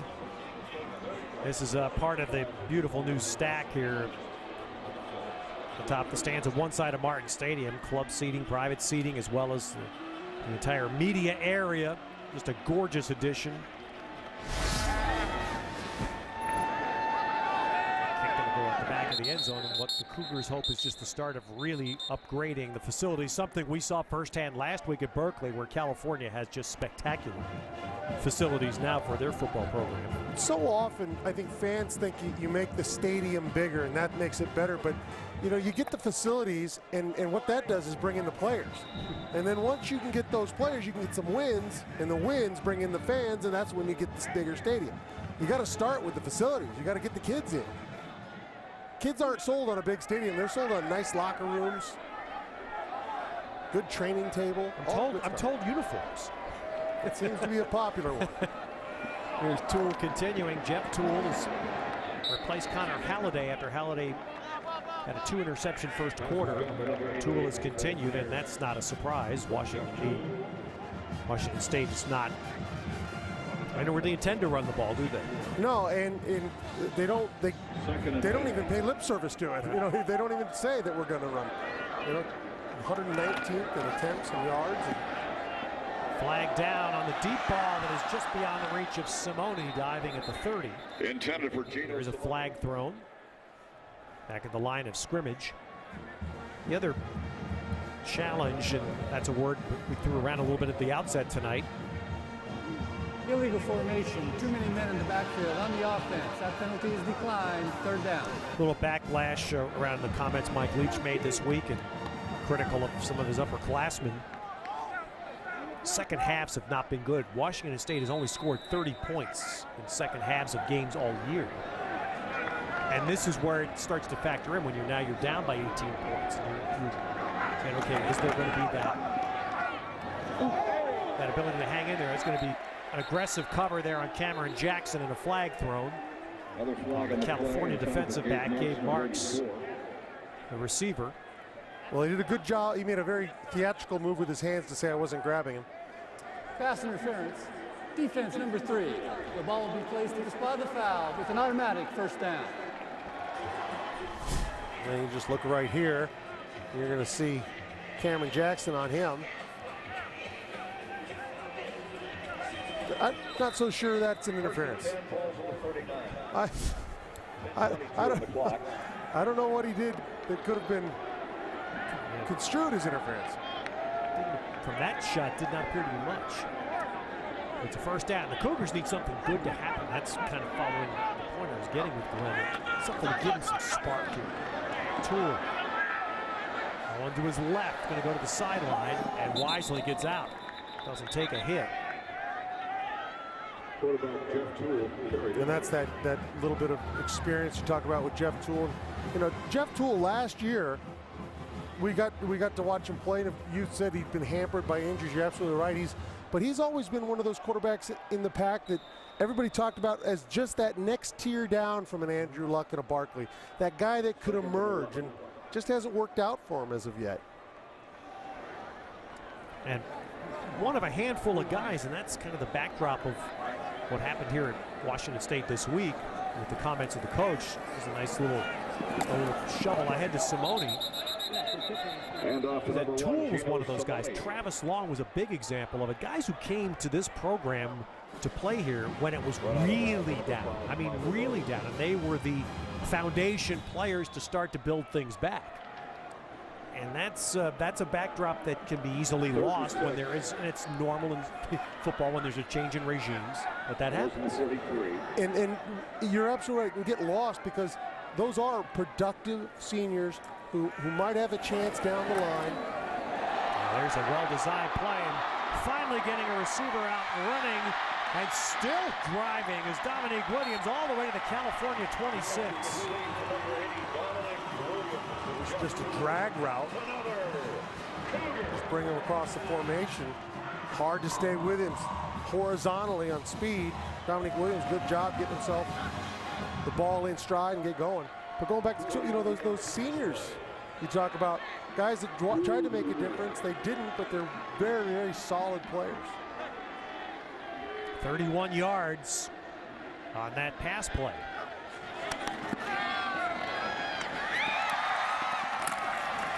And short gain there on the throw to Bartolone. So this year, Mike Leach has played 9 freshmen. And the players that, the ones we're referencing, players like Toole, like Travis Long, the excellent defensive lineman who had a chance to go to Boise State. Boise State, Oregon State, and chose to come play in Washington State. And Toole does a nice job to buy time and gets Winston inside the 15.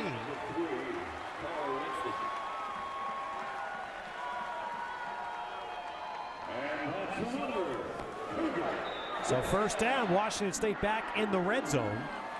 Washington State has not scored a point this year on their first possession of the second half. And that's something you know that I always talk about, how important the first drive of the third quarter is for any offense. It sets the tone.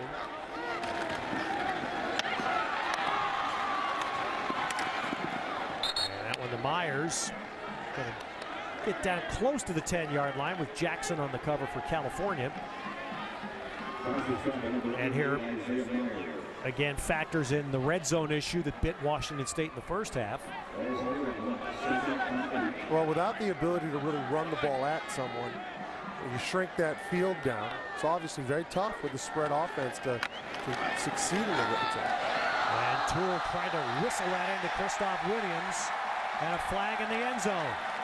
I think they're going to call Steve Williams here. He was in coverage.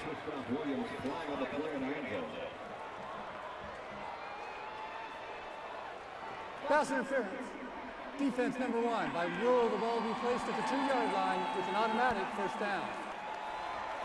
Steve Williams doesn't like that call, and we'll take a look and see. Ball is in the air. Here's a little better look at I guess he might have had his left arm around his waist. Yeah, he's got those hands down low. Looks like he got caught there. All right, first and goal from the 2. Winston, the back to the left of Toole. And Toole drops the ball as he was going back. Oh, Going on the field is fumbled, recovered by the offense. the mistakes, the self-destructive mistakes. Let's see what he's doing here. Just loses his grip on the ball. That was clearly a fumble. The Tool recovers, but it's a 7-yard loss. Still inside the 10. We'll see if it benefits the Cougars again by giving them a little extra field. And it does to Bartolone, and that is a Washington State touchdown.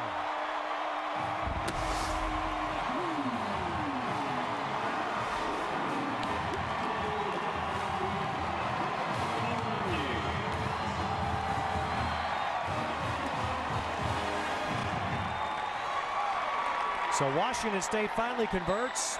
A couple of pass interference penalties that kept the drive going for them, and they cash in their first points of the season on their first possession of the second half.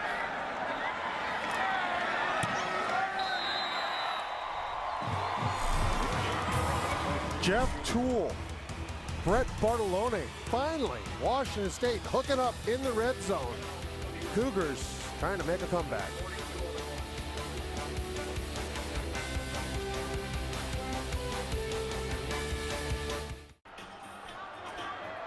Now Washington State, we mentioned they needed a spark, something to give them some hope in the game, and they get it on a drive that ends up going. Jeff Tool was 7 of 8 on the drive, but there were 2 PI penalties on Cal that were significant. One of them back early in the drive, but was the one that kept it going. And here's a run back out across the 25-yard line by Mike Manuel, Cal. Hey, take a look at this touchdown. Now, at the top of your screen is Gino Simone. Now, Brett Bartolone is at the bottom. Now, Brett Bartolone runs the cross, but really pay attention to Gino Simone, number 1. He's that guy at the top that we circled. Watch this pick. He just sits down. A natural pick. It's a beautiful job. It's designed that way. As long as he doesn't try to block with his hands, he's fine. Really well done. That's a guy that doesn't get in the stat book. It's going to be all over the locker room. They're going to be talking about what he did right there. So all of the definition of football, a receiver beating a DB one-on-one. Then there's teamwork. A lot of teamwork out there. And that's exactly what so much of the spread's designed to do. It's particularly the way Mike Leach runs it. A lot of crossing routes, lots of overs. Get people confused in the secondary. So short run by Sefele. He's off the field. Bigelow out. Cal changing.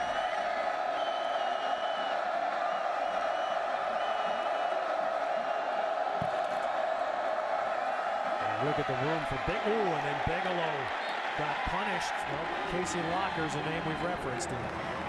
That's Casey Locker's game. He hits. He is a safety who hits. Cousin of Jake. You're going to see it north and south.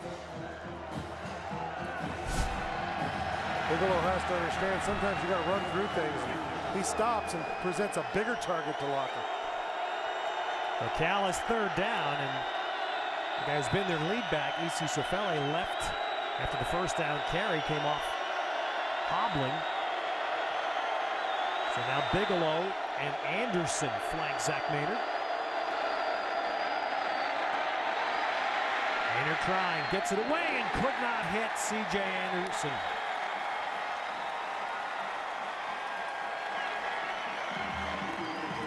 And so the Washington State defense finally delivers what they really need to be to have a shot in this game. They get a stop. They got to get stops. You're absolutely right. You saw a big hit. You see a stop. Zach Maynard showed some frustration. The last 2 drives has been very frustrated. Now Washington State needs to make something happen. A punt by Cole Leininger. Fair catch. Washington State will be pinned back near their 20-yard line, but the students who are out here early tonight are back up and alive. My people tell me beautiful early fall here in the Palouse. Been a lot of 70-degree days, not much rain. Slightly cooler, but still nice. And look at this big burst. And Washington State getting right back going. Leon Brooks. Well, the mad genius that is Coach Leach shows up with a running play when you least expect it. Well, Brooks shows some wheels. The junior, Leon Brooks, had 66 career rushing yards until that play, which was good for 40. And Washington State suddenly giving California reason to fear. That ball tipped in the air. Ooh, Chris McCain. Those big arms up, and it fell to the ground. First time, though, that you get a sense that Washington State has a chance to kind of knock Cal back a little bit. Yeah, and get them on their heels. You know, Cal came out and scored that first touchdown, and Washington State responded, then stopped them, something they hadn't done. Something they really hadn't done much of. And now, if they can respond here, you're absolutely right. Cal's back on their heels.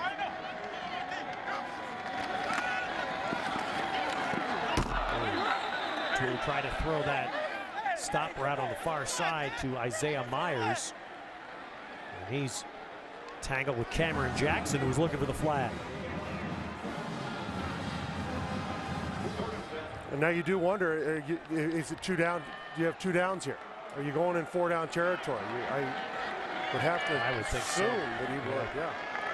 Again, Washington State's playing without their starting running back, Teandre Caldwell, and their brilliant receiver, Marquise Wilson, both out, knocked out of this game in the first half. Toole down the middle. Oh, and a close one. Up in the midst of double, Christoph Williams almost came down with him.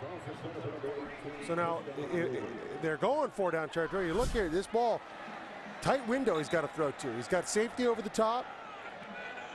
In Avery Sebastian, a guy who's hit a lot of folks. You got to come down with that ball. Number 1, it hits you in the hands. Number 2, obviously he was a little worried about that safety. But if, like we're seeing, it is 4 down territory, why take a shot 20 yards? Why not give yourself a chance to get 10 twice? Washington State needs 10. 4-5 rush, pressure forcing Toole. Looking up the field for Bartolone, and he throws it out of bounds. Toole running the wrong way, could not get himself square. And find Bartolone on the sideline. Well, you see the pressure they bring. Sebastian coming up through the B gap. A hit by the back, not enough to stop him. It forces Toole out of the pocket. Now, smart thing, where do you bring pressure? Arm side of your quarterback, make him roll off the arm. Hard for him to turn his hips and get himself squared up to throw that ball. Nice job defensively by Cal. Glenn, it was a nice job defensively by Cal, but Toole's receivers didn't help him in that situation at all either. They didn't work back to the quarterback. You got to work back to the quarterback to help him, and so he can complete the ball. That was just really tough. And so Cal with the stop. The Bears, their last possession went 3 and out. That's only happened twice for them tonight. C.J. Anderson with the carry. And now C.J. Anderson does not get up again.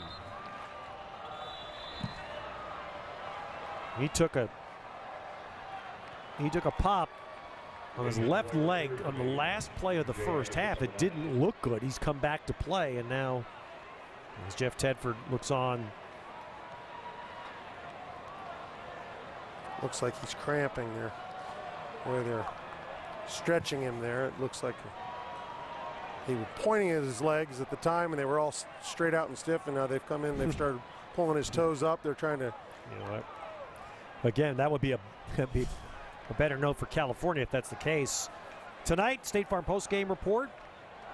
That's our Midnight Madness for you right there. With our studio team, we get you caught up on the entire day and night of Pac-12 action and action from around the country. State Farm post-game report. Next Saturday, we've got 2 for you here on the Pac-12 networks, Colorado and USC. That'll be a 3 p.m. game from the Coliseum, and then Washington and Arizona from Tucson at night.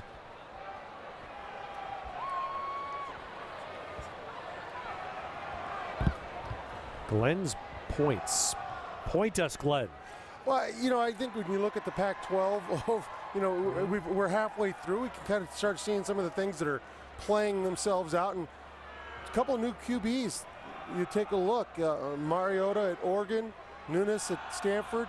starting to deliver for their team a little bit. How about the surprises that Oregon State and Arizona State really, I think, have done some things that we didn't think we were going to see. Marquise Lee leading the way. I think that's a storyline we expected, and he's become one of those guys that, you know, maybe player of the year in the Pac-12. And then of the 4 new coaches, 2 don't have a win in the conference yet. And here are all the new coaches we have in the Pac-12. Todd Graham, 5-1 overall, a surprise to everybody, I think, for sure. And then Jim Mora, 5-2. He's getting it done, and I think that was one that not a lot of people expected. And Rich Rod, everybody expected the offense he put up, but they have not been able to get over the hump at 3-3.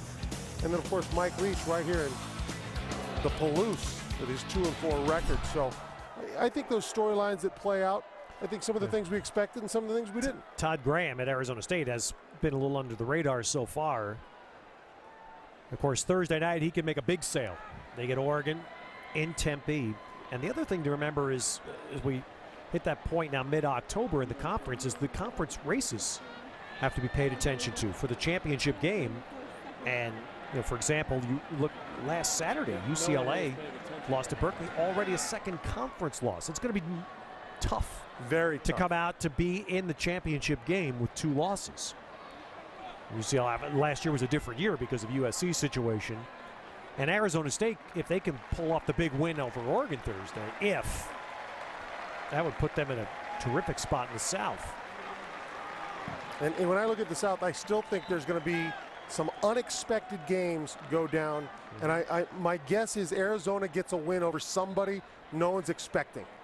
Because we've seen them put up so many points on everybody, and to come up short against Oregon State and Stanford in the last minute of each of those games, I just have a feeling they're going to knock somebody off that we're not really expecting to get knocked off.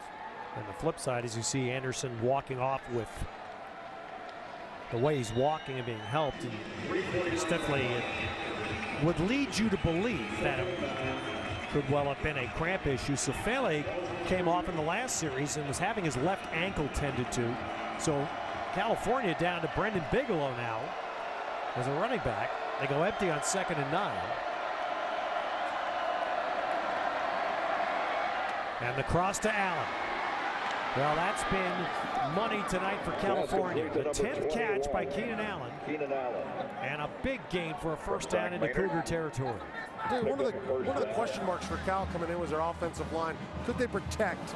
And they've done a very good job of protecting Zach Maynard. 0 pressure on him. He can sit back, hit his back foot, tent stake it, and get rid of the ball. He did right there.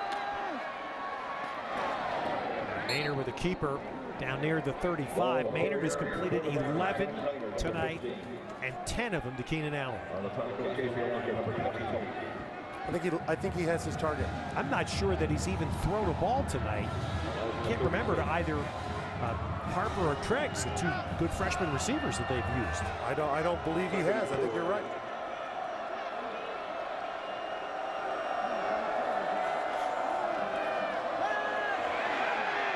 And he got tripped up from behind there. Travis Long pursuing Zach Maynard, clipped him by the heels and prevented a first down run. It'll be 3rd and 3.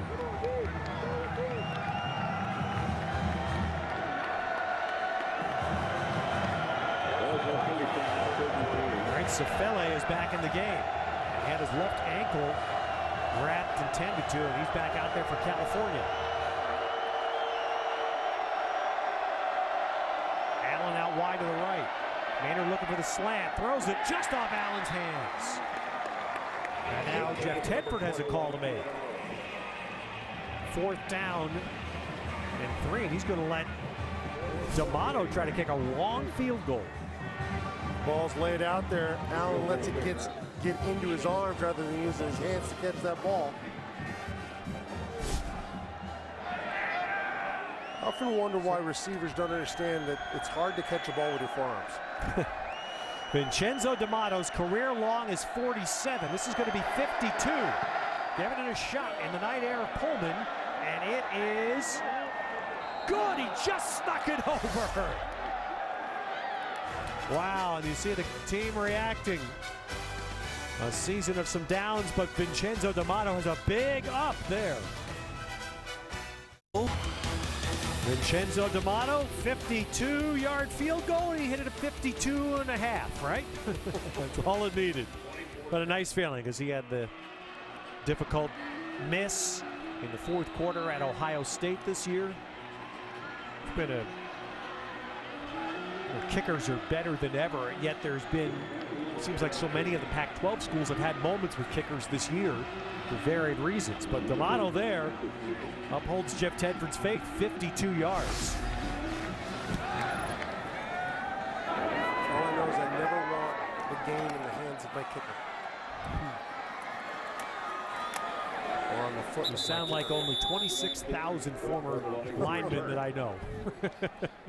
Bartoloni on the run back for Washington State. But how about this night for Keenan Allen? Well, what a night he's had, of course, is the main target for his brother, Zach Maynard. But there you see just how good he is when he's got the ball in his hands, and good hands, strong, he's finding himself getting open, and how, if you're Washington State, when almost every ball's been thrown over to him, how do you not figure out a way to take him out of it? He's caught 10 tonight. For 158, Allen is now only 7 receptions behind Jeff MacArthur, the all-time leader in Cal football history. And remember, Allen still has a year of eligibility. Running play there on first down gets nothing for Carl Winston.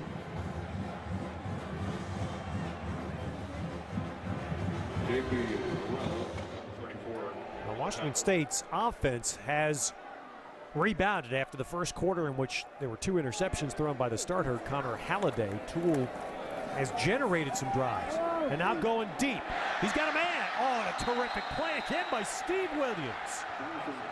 Oh, that looked like a big hit to Dominique Williams. Steve Williams has been all over the field. He's played tight coverage on every receiver. Now it appears that he was beat, but he made great catch-up time. The ball hung a little on Toole, and that allowed Williams to get there. I'll tell you what, this guy's showing up tonight. Yeah, I see a little clip of the right arm there, but just enough to get away with it. And he has. And, you know, the plays we're watching him tonight have all been in man. Oh, Toole did a good job there. Here's a breakaway run by Marks. There's also going to be a tack on for roughing the passer. And that's going to be a huge play. Isaiah Myers, on the catch and run, and then Cal hit Toole late for the tack-on foul. Personal foul, roughing the passer, defense number 40. Contact above the shoulders. A 15-yard penalty will be added at the end of the play with an automatic first down. Well, Toole is going to get a shot. He knows it. He waits, delivers that ball.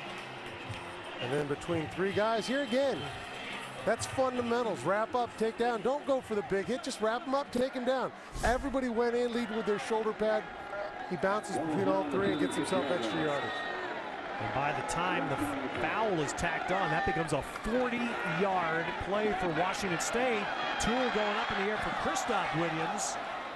And he can't separate from Cal's Steve Williams. Now remember, Toole is doing this without Marquise Wilson. He got knocked out in the first half tonight. Washington State's elite receiver. Well, Toole's grimacing after that hit. There's Wilson. Took a blow to the head in the end zone in the second quarter. Toole, yeah, he got smoked. It looked like he was limping a little. Plus, it looked like he was holding his left arm down. A good hit. An inside screen, but Chris McCain is there for Cal and prevents Gabe Marks from breaking loose.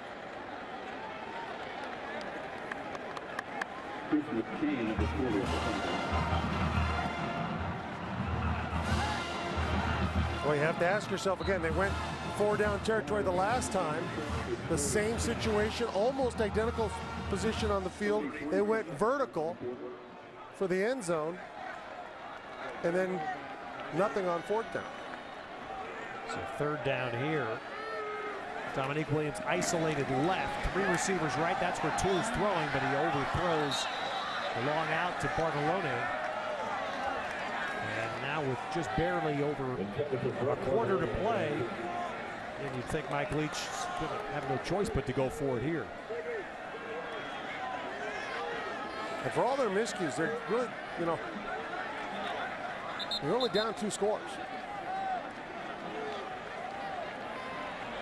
So for as bad as this has seemed, as one-sided as it seemed, down 2 scores, and you probably should have had one yourself, Washington State's still very in this game. They need 10 to the Cougars.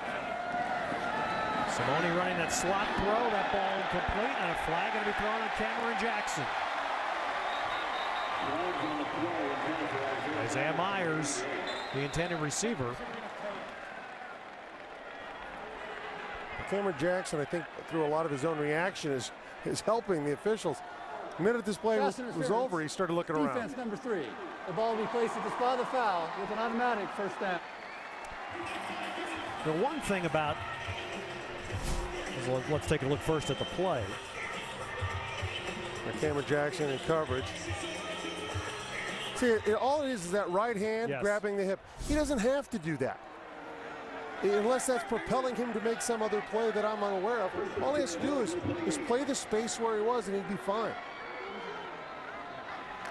2 backs in, they're going to run one with Leon Brooks here, and there's a flag down. Now Brooks had a chance to take that one away. He stumbled and fell. And there was also a flag down, which 69, a 10-yard penalty, replay, first down. Bad block on Jake Rogers. Just going to say, if you throw 70 passes a game, it's a numbers game. You're going to get a certain number of PI calls, right? I think you're absolutely right. That's what's happening here. Yeah. And there have been 3 against Cal in the 3rd quarter, and 2 of them have been significant in terms of extending drives. It's the end of the 3rd quarter. And that is going to end the 3rd quarter, but Washington State gets to the 4th with a shot here if they can convert this possession in Cal territory.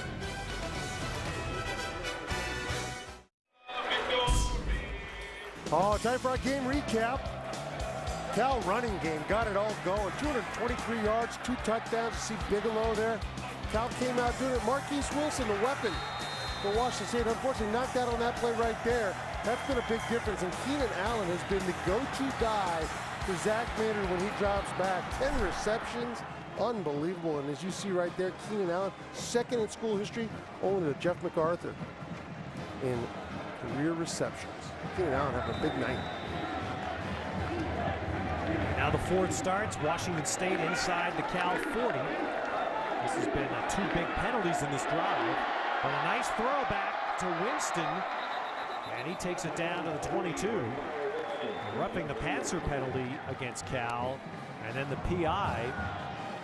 The 2 significant plays that have now put Washington State in position to make this a 1-score game.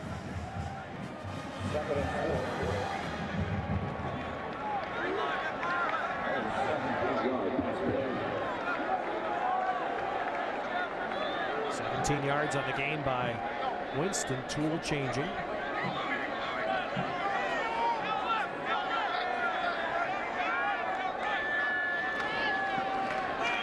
Good throw inside the 15 on the catch by Gabe Marks.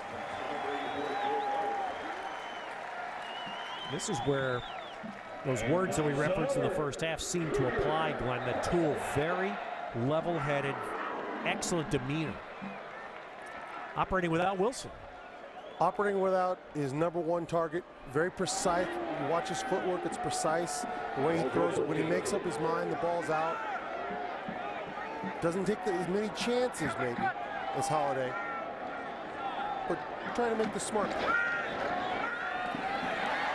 Malone, and that ball's going to be ruled incomplete. Josh Hill on the play for Cal.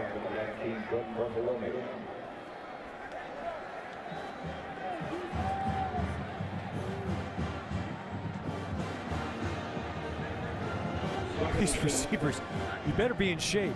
He's laughing because it's been pretty much the same. I mean, the only real change has been with Wilson out. They've run 2 different Williamses in his spot. And Marks and Myers and Bartolone seem to be running just about every play. Toole with a lot of time, and that ball, Steve Williams almost stole that from Dominique Williams. Dominic Williams has the ball in his hand. Steve Williams again. Great reaction. He is draped on guys. He is doing so well at matching them stride for stride. He just breaks on the ball, does a good job of getting himself in there and stripping the ball out. Tell you what, Steve Williams, I think he's turning some heads tonight. Oh, he's played. You're right, Glenn. And how about this? You know, Cal's playing Mark Anthony, a senior for them, not playing tonight after his injury last week. So they've got 5 DBs on for every play, and these guys are pretty much going iron now. Pressure coming through, and Toole gets rid of it. Now, there's nobody anywhere near that. And Lan Clark is now going to ask his fellow referee, but there is no receiver anywhere near this ball. But does it get to the line of scrimmage? Let's take a look. He's inside the tackle box. They dropped that flag. Yes. Intentional grounding. Offense number 10. The quarterback is inside the pocket, and there's not a receiver in the area. The down will count to spot the pass, 4th down. And that's a huge penalty. Again, very clearly explained by Lan Clark. He wanted to make sure that there was no receiver, and there was nobody within 50 yards of that ball. That's right. Now, had he got out of the tackle box and Yes. thrown that, he would have been fine. But that's the rule to avoid a loss. And now Andrew Fernie has to try to kick a 43-yarder. He's got a leg. This is a guy who's he's one of the captains of this team. Kicked a 60-yarder on this field in September. Gets that ball up, and it is no good. And so Washington State hurting themselves. The intentional grounding penalty followed by a missed field goal. Unsuccessful. Now Washington State with a lost opportunity. Had a shot, they put it in the end zone to make it a 1-touchdown game. Instead, come away with no points on the missed field goal. And now Cal would very much like to see if they could start establishing once again the ground game. Question is, who's healthy to do it? Sefele gets the first try and runs into Travis Long at the 30. Cal's top 2 runners have both been banged up tonight, Sefele and C.J. Anderson. Doesn't it seem that lost opportunity is something you keep talking about with Washington State? How many chances, how many opportunities they've had to do a little something, maybe change the course of this game a bit. Maynard out of the gun on 2nd down. Good throw, delivers that into Jacob Wark. Surprised Washington State. They weren't used to him going to anybody but Keenan Allen. 10 throws tonight to Allen, 1 to Rogers and 1 to Wark. Number 13, Darren down the road. Cal keeps the drive going with a 1st down. And now they can try to ground it again with Maynard running. And Zach Maynard runs that out close to another 1st. Zach Maynard, the quarterback, number 15, carried it. Well, once again, we talk about how they're going to get their running game going, particularly now that they're down. You know, Issa Sefele is in, but maybe banged up. Use your quarterback to run. Did that early. That worked. They've come back to it. Cal well over closing in on 250 yards on the ground, but they don't have one individual having a big night. They're having a very good team rushing game. And they get outside again. Sefele, he'll get out of bounds. Run out by Deon Buchanan. But the ball moving into Washington State territory. And Glenn, you're going to end up looking at a night where Cal, if they can keep this going, could push close to 300 on the ground. I think it's something I think we'll see it. The way that they're running the ball right now, Washington doesn't have speed on the perimeter to stop them. And when they spread out, they don't have speed, they don't have enough bulk in the second spot, in that linebacker and in that secondary spot to stop them either way. Cal's doing a great job keeping Washington State on their toes defensively. And now Zach Maynard took a timeout. The ball was snapped anyway, but he had clearly asked for time. And what Zach Maynard wants to make sure here is that don't give Washington State any more hope. Ted Robinson, Glenn Parker, Ryan Neese on your late Saturday night in Pullman. For many of you, it's early Sunday morning. Putting a cap on your college football day and night. California trying to continue to run that clock down after Washington State did not narrow the lead on its last possession. Maynard out of a gun here and finds Allen for the 11th time. Short of a first down.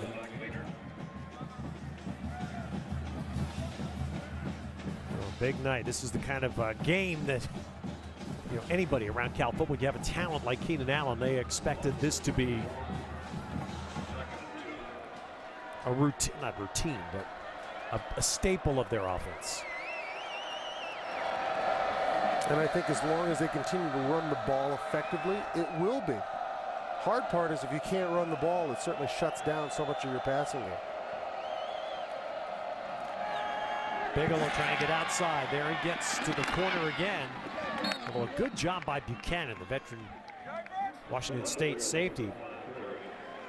And finally forcing that edge out to the side and getting Bigelow down, but it is a California first down.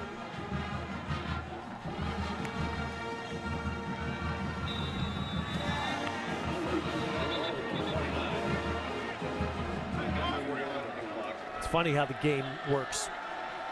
Now so many teams are trying to throw, but boy, there are moments when you'd love to be able to do this, and C.J. Anderson, as he did last week in Berkeley, may put that away for Cal. 29 yards. And there is, amidst all of this, you know, obsession now with throwing the ball all the time, there's still a value to being able to run. Run, grind it out, punish people. C.J. Anderson, we saw it last week, we see it this week, very explosive, very tough to take down. Every bit of success Cal has had tonight has been because they dedicated to the run early on. And so, Glenn Parker knows well. How happy are the offensive linemen tonight? Just shy of 300 rushing yards for Cal. Well, Cal's rushing offense is what got it all going tonight. Issa Sofele inside, Zach Maynard with some keepers, Brendan Bigelow on the perimeter, and C.J. Anderson just kind of carrying the bulk of the load. Cal had 18 plays of 10-plus yards, 13 of those came on rushes. They dedicated themselves to running the football and have dominated the game because of it. 282 on the ground for Cal tonight. And Ryan, there's a defensive player who's got to feel awfully good for Cal. I'll tell you, Steve Williams, the redshirt defensive back, has impressed all night. Early on, he made an interception in the back of the end zone. He's broken up pass after pass.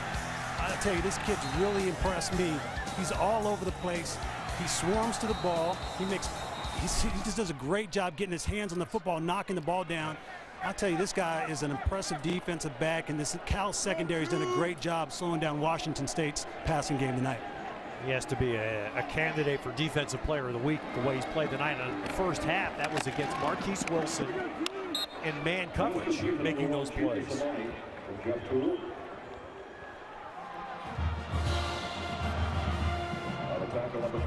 You're absolutely right. You know, it's hard to understate the impact of Marquise Wilson not being in the game. But even when he was, as good as he was, Williams was draped on him for most of that first half. Wilson caught 4 in the first half and probably would have had 4 more if it wasn't for the play of Williams. It's going to be a loss on the play as Toole will end up being sacked.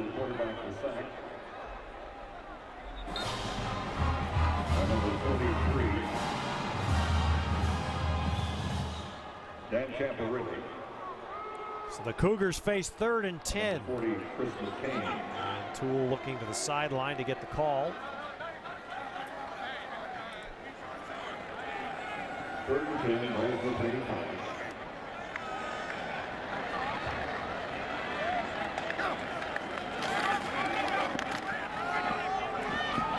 throw, and that, unfortunately for Washington State, is going to be short of a first down, though. The pattern turned it to the outside by Isaiah Myers. He's about 2 yards short. And part of the problem when you can't run the ball, 4th and 1.5 or 2, are you going to run it or throw it? You don't feel confident in your running game, I'm sure. They've had a few breakouts, but mostly due, I would say, because Cal's been playing the pass consistently very well. So the Cougars go on 4th down.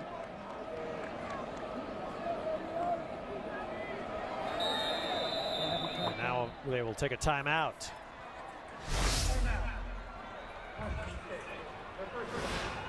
You have Toole, and everybody was looking at the sideline. They got to the line, but then Mike Leach called timeout.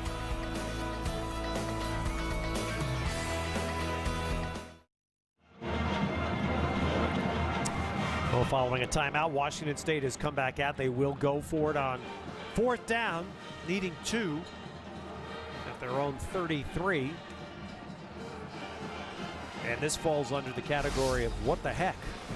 I mean, there's no purpose for Washington State to punt here, right? They can try to win the game. Absolutely.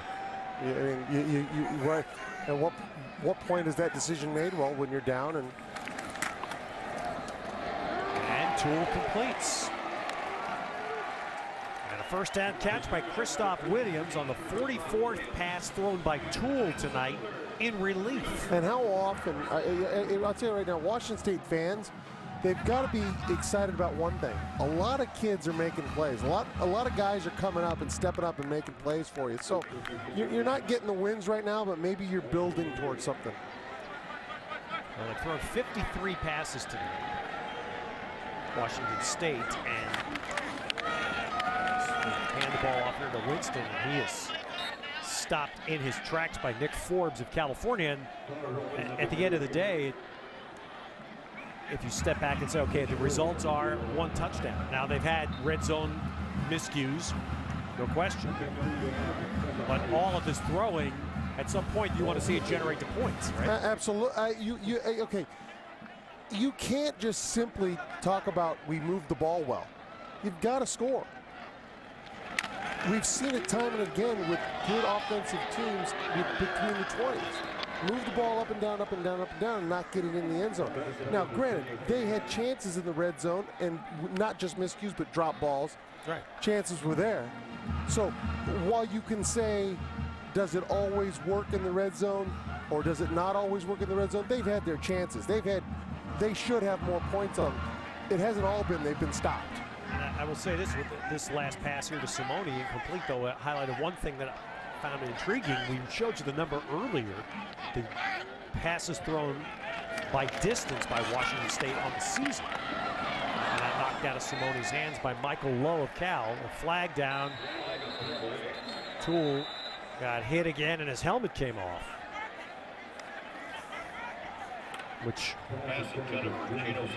means he may have to leave the game for a play. Well, so that was a debate in several games today. Personal foul, roughing the passer, defense number 75, throwing the quarterback to the ground.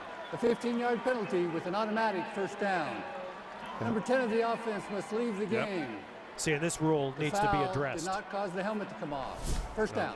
Well, Puka Lopa. So how can you say, as he gets flung to the ground, that it didn't cause his helmet to come off? It's a bad. Well, the rule is, the intent of the rule is good. The execution of it, in some cases, common sense needs to be applied. I'm fairly certain if he hadn't been flung to the ground, his helmet would still be on. And we saw several other games today where there was no common sense employed. As Halliday comes off the bench, hits Simone. And Simone spinning off California tacklers, gets it down to the 26. Simone spinning, turning, flipping. Looks like the Cal defenders are trying to boat a marlin there. And Halliday made his one throw. Now Toole is back in the game.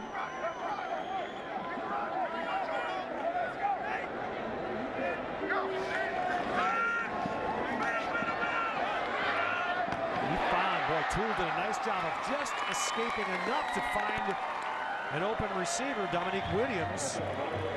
And Washington State will have first and goal. Toole getting up. He's upset at McCain. Thought he got a little something at the end of the game, at the end of the play. Holding on to that ankle. A little ankle bar. It's a little jiu-jitsu move right there. Yeah. All right, first and goal for Washington State. And that back corner throw. Oh, that's a nice catch for a touchdown by Christoph Williams. No, that's Brett Bartolone. Excuse me, Bartolone with the catch. Second one of the day. They run the cross, throw over the shoulder, and I'll tell you what, Bartolone, great job adjusting that ball. He was looking for it over his right shoulder, it came over his left, he turned around. Good job adjustment by Bartolone. So Bartolone with the catch, so the Cougars have their second touchdown. And still just over 7 minutes remaining. And Washington State keeps their pulse going. 31-17 Cal.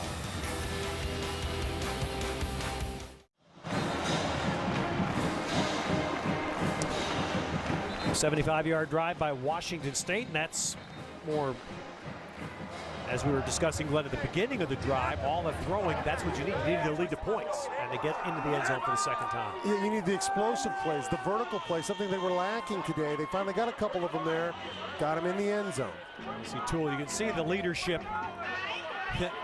discussion that was a big part here in Pullman this week. You see Toole like exhibiting it just about every time we've shown him on the sideline. And being demonstrative, being crazy leadership guy isn't always being a leader. One thing about Toole, they say it's just the demeanor he has. It's not just that he steps up and talks to the guys, but it's his demeanor on the field and off. Part of it, the way he reacted to McCain, is that part of it? I think it is. I think you're right.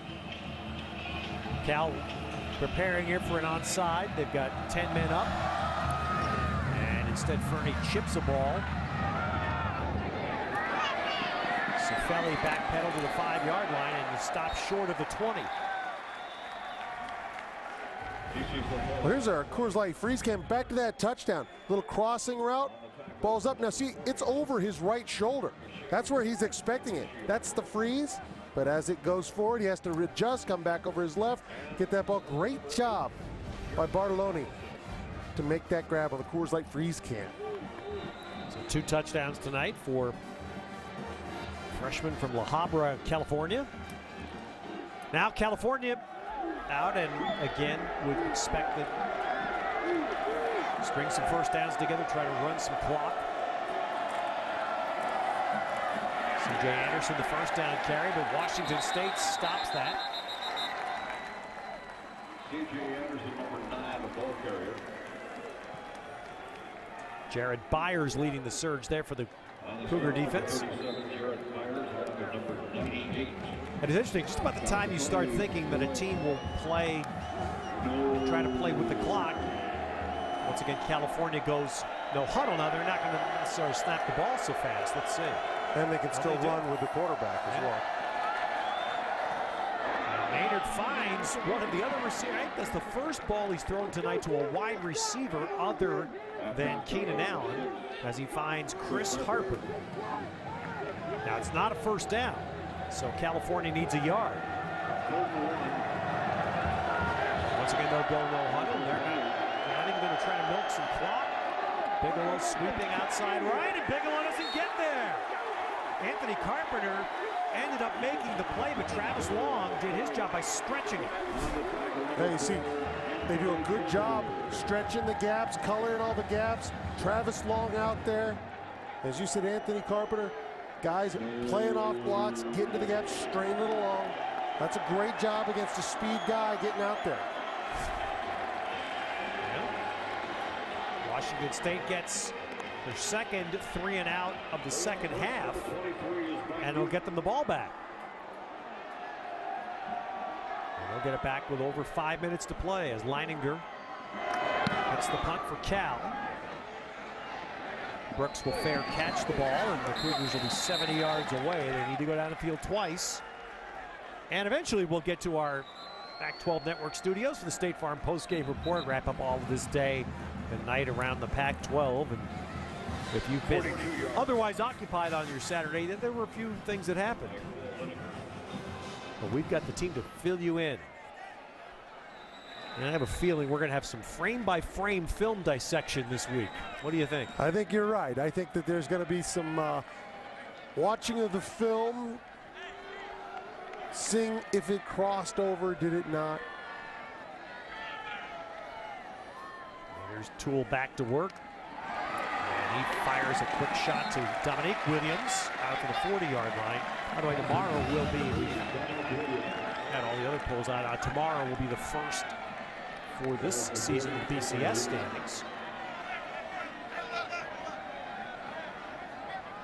And that game today, the one we're referencing, Stanford Notre Dame, had, for mid-October game, had a lot of BCS implications.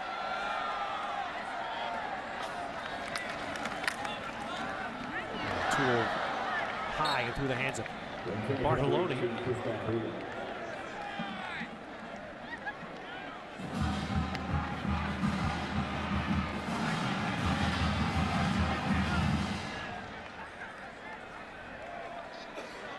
Toole getting the signal in from Mike Leach.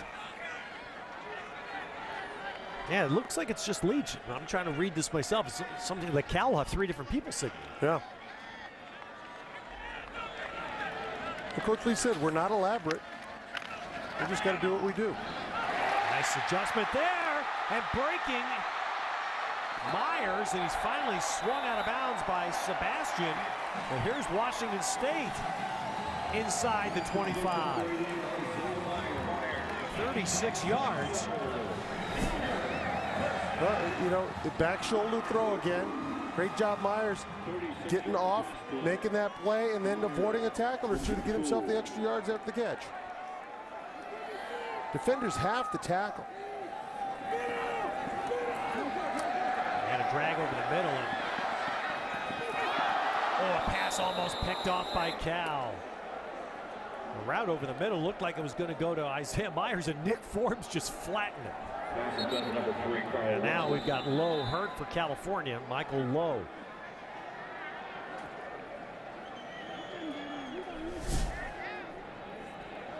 Take a look and see here what happens. Lowe. Oof.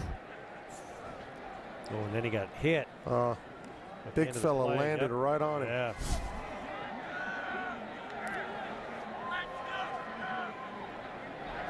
You know, even cows don't move fast, but if they step on you, it hurts. I believe that was Jacobson, the offensive tackle that fell on Lowe.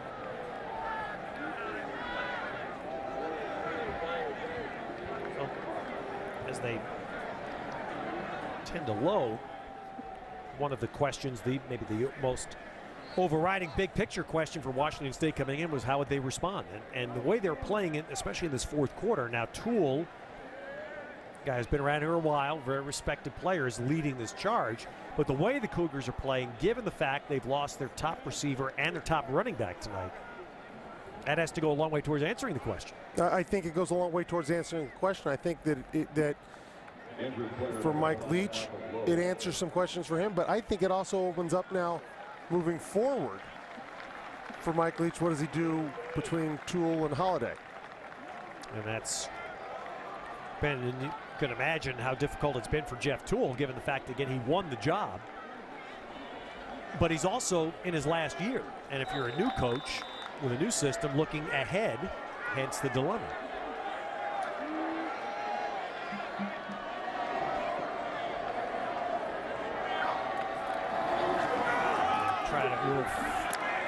Little deception, but it does not deceive DeAndre Coleman of Cal. And he makes the tackle on Winston. DeAndre Coleman, number 91. And so the Cougars are going to use a timeout because right now they just don't want to. They've also got a player getting up slowly for Washington State, but they don't want to burn all that clock, and they're going to face 3rd and 10. Well, Oregon State today with a good win at BYU. And Cody Vaz, I mean, they just, it's something. And I'd say the most surprising thing to me, Glenn, we've seen Stanford Play so well on offense, yet they played 2 road games this year. At Washington, at Notre Dame. And Stanford has not yet scored an offensive touchdown in those 2 road games. Surprising, and it's got to be hard for Pep Hamilton and David Shaw at Stanford to try to figure out what it is that's gone wrong for them on the road offensively. But also, you know, to be in a game like that at Notre Dame without having an offensive touchdown, really probably frustrating for them. And USC Barkley did not have a big statistical day today, but Silas Red did. And the Trojans win in that incredibly tough stadium in Seattle. 3rd and 13. And out of bounds. Toole again trying to let his receiver make a play, but Dominic Williams drifting out of bounds on the catch, and now Washington State will have 4th down and 13. 4th and 13. And this is where I'm always a bit surprised by this offense. You know, it's 3rd and 13. Conventional wisdom says take a couple of shots, get 13 yards. And they're taking shots into the end zone. Now, I guess that's that swing your sword mentality. Well, that's what I started to say a few minutes ago. They've gone down the field. It's not sideways throwing here. Big pressure on Toole. He gets away from Hill now to the end zone, and that's going to be out of bounds. Once again, California, as you pointed out earlier, Glenn, California's smart. Their pressures have forced Toole to go left. Get him running away from his throwing arm. That's the normal MO when you play any quarterback that can move and throw. Just make it so he can't roll to his arm where he wants to throw. Now we have our Quicken Loans amazing play of the game. How about Keenan Allen making it happen? Slant gets that ball delivered well by Zach Maynard. Does a nice job. 69 yards on that touchdown right there. It's just a strong performance by Keenan Allen tonight. 11 receptions for Allen. And Maynard with a keeper. And Zach Maynard gets it out near a 1st down. Keenan Allen has now positioned himself where he might become Cal's all-time leading receiver next week, when the Bears will get back to Berkeley in an unprecedented week. They will play their rivalry game, the great big game. Cal Stanford, never before, well, I don't believe it's ever been played in October. For decades, it was the final game of the season. That has changed a little bit lately, but never. Some historians may correct me on this. I don't believe it's ever been played in October. At least since the dinosaurs were up there.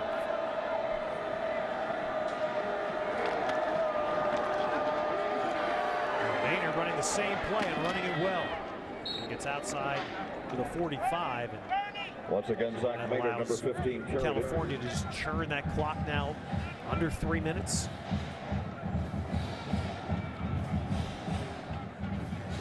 And I don't think you can overstate the importance of the run game for Cal tonight. And that's something that early on, I watched a number of their games. I thought they lacked a running game identity, that if they were going to have Zach Maynard be successful, they had to run the ball.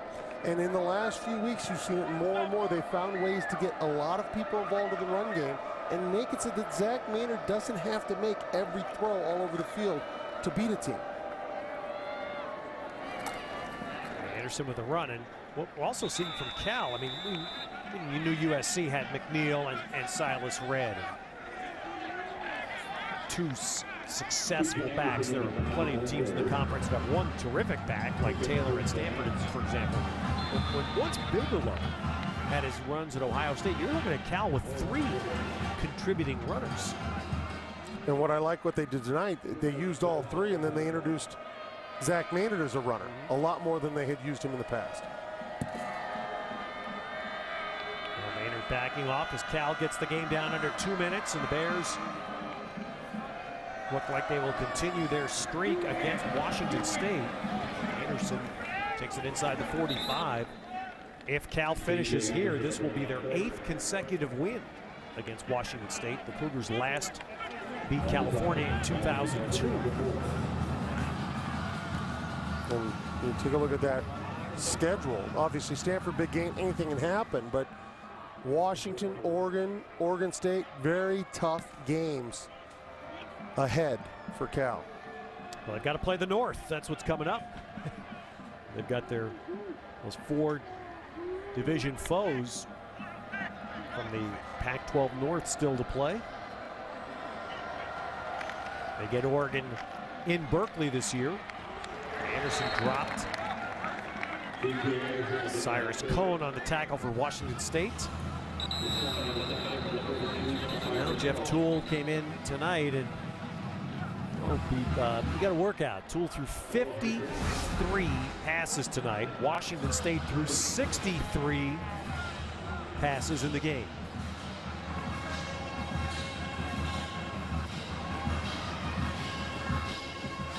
Now, California and Stanford next week will celebrate the 30th anniversary of this.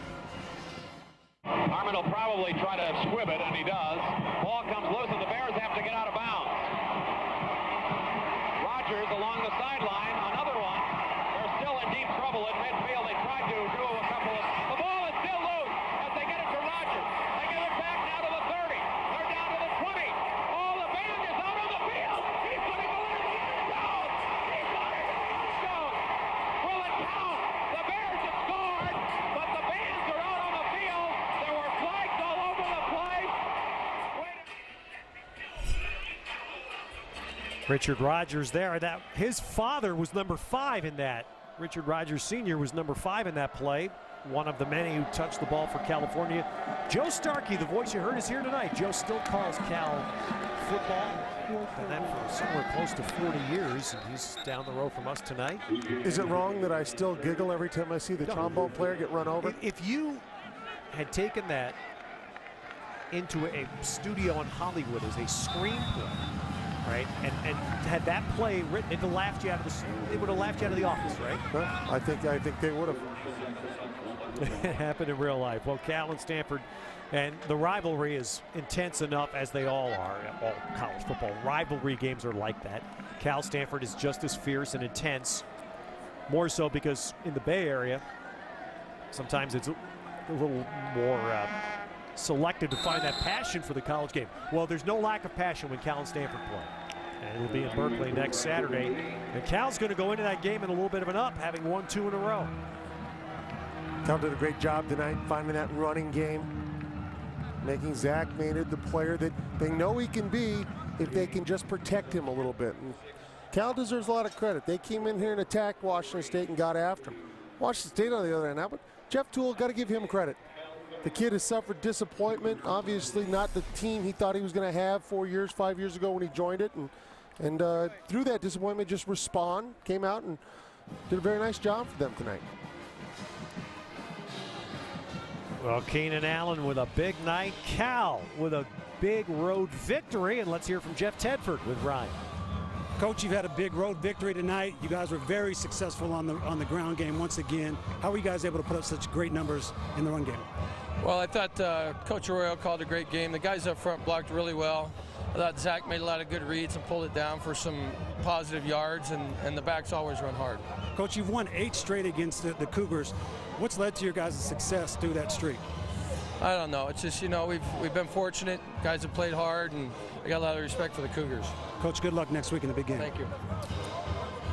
Back to you, Ted. All right, Ryan. 318 rushing yards for California. 507 total. And California celebrates a road win. And it'll be a wounded Stanford team that'll be part of that rivalry game next week in Berkeley. So that puts a wrap for our entire Pac-12 network crew. With Glenn Parker and Ryan Neese, I'm Ted Robinson from Pullman. Coming up, the State Farm post-game report as we go to our Pac-12 network studios.